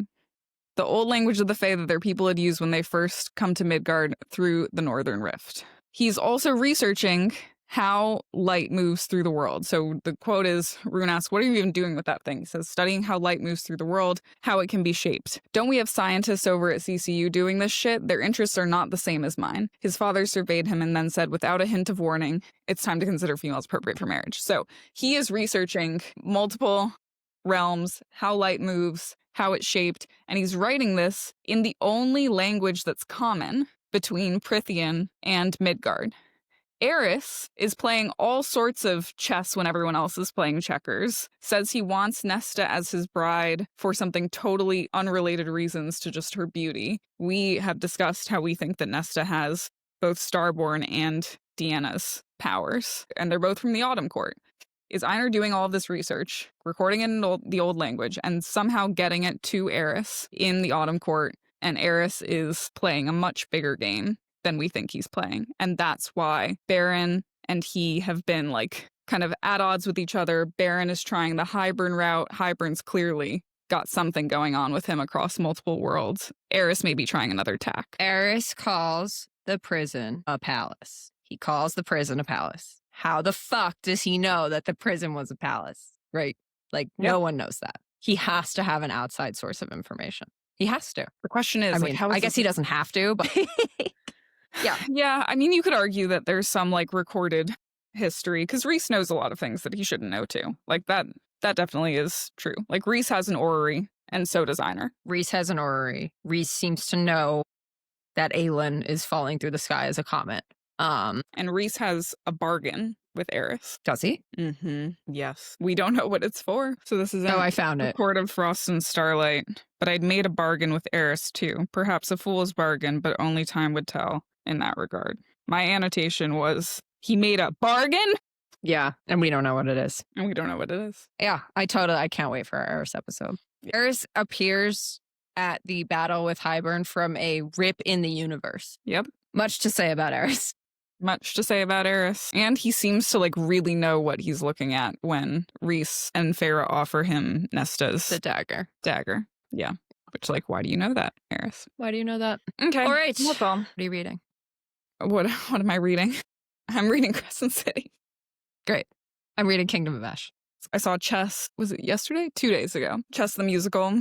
It was lovely. Would recommend to anybody who's contemplating it. I feel like they're doing a really good job of advertising, like a better job than any Broadway revival I have personally seen. Like, Yeah. I was targeted for it on Instagram. Yeah, So- I've been targeted for it as well, and I don't live in New York, so. Yeah, kind of crazy. It was Yeah. really good. If you like chess and history, And musicals. specifically the Cold War and musicals, this is the musical for you. It's a very interesting Venn diagram. It is, and it's got music written by 2 of the members of ABBA, which Ooh. still don't go together with all 3 of those things. I guess it goes with theater, but I would was gonna not say, link ABBA to chess or to Cold War. Maybe the Cold War. Maybe. Like, kind of. Sure, and guess. if you're thinking like eras of Yeah. time, Yeah, yeah, but they're Swedish. I know. What do they have to do with anything? Nothing. Yeah. What are you nothing. reading? I'm reading Kingdom of Ash, and I'm finding it really challenging because Yeah. it's so brutal. It's not my least favorite Sarah J. Maas book, but it is the one I want to read the least, if that makes sense. I'm kind of feeling that way about House of Sky and Breath. And I'm trying to figure out why I feel that way. I think it's like what got me through those books was really not knowing what was going to happen and what was coming. And now, I don't know, I'm just like not, the reread has been slow. Yeah. Once I hit Kingdom of Ash, my reread got slower. But I know there's just so much fucking information in there about the Valg that like I'm like, I Yeah, have to you need get to do through it. this. Yeah. Yeah. I don't feel, I have a way easier time with both Throne of Glass and ACOTAR. I end up accidentally rereading ACOTAR every single weekend. I just like start reading a certain passage for this stuff, and then I'm just like, I've read 4 chapters. Oops. Whoopsies. All right. Well, we are on social media. We're on Instagram. We're on TikTok as Dragons in the Details Pod. We're on YouTube as Dragons in the Details Pod. Our links in those bios have links to everything. We have a Discord server. We have a website. We've got a book recommendations forum. We've got a lot of stuff out there if you choose to join in on the fun. We also have a website, dragonsinthedetails.com. And you should like, comment, subscribe if you like us. And if you don't like us, you don't need to comment. No, I'm just kidding. Anyways, like, comment, subscribe. It helps us out a lot. We are a small podcast, but we are trying to grow. And if you would like to follow, join in on the fun on social media, on Discord, we've got lots of fun there. And I'm going to leave an Easter egg for those on our Discord because I feel like it's kind of messing with people at this point. I am Hypnotic Mouse. So if you are on our Discord and you've seen me on there, me being Hypnotic Mouse, it's me. Have And you only actually one of- messaged? Yeah. I was chatting with LMNOP the other day Oh my God. LMNOP, you are going to get such a shout out in our next. about more and Maeve. Okay. Anything else? Love you. Bye. Love you. Bye.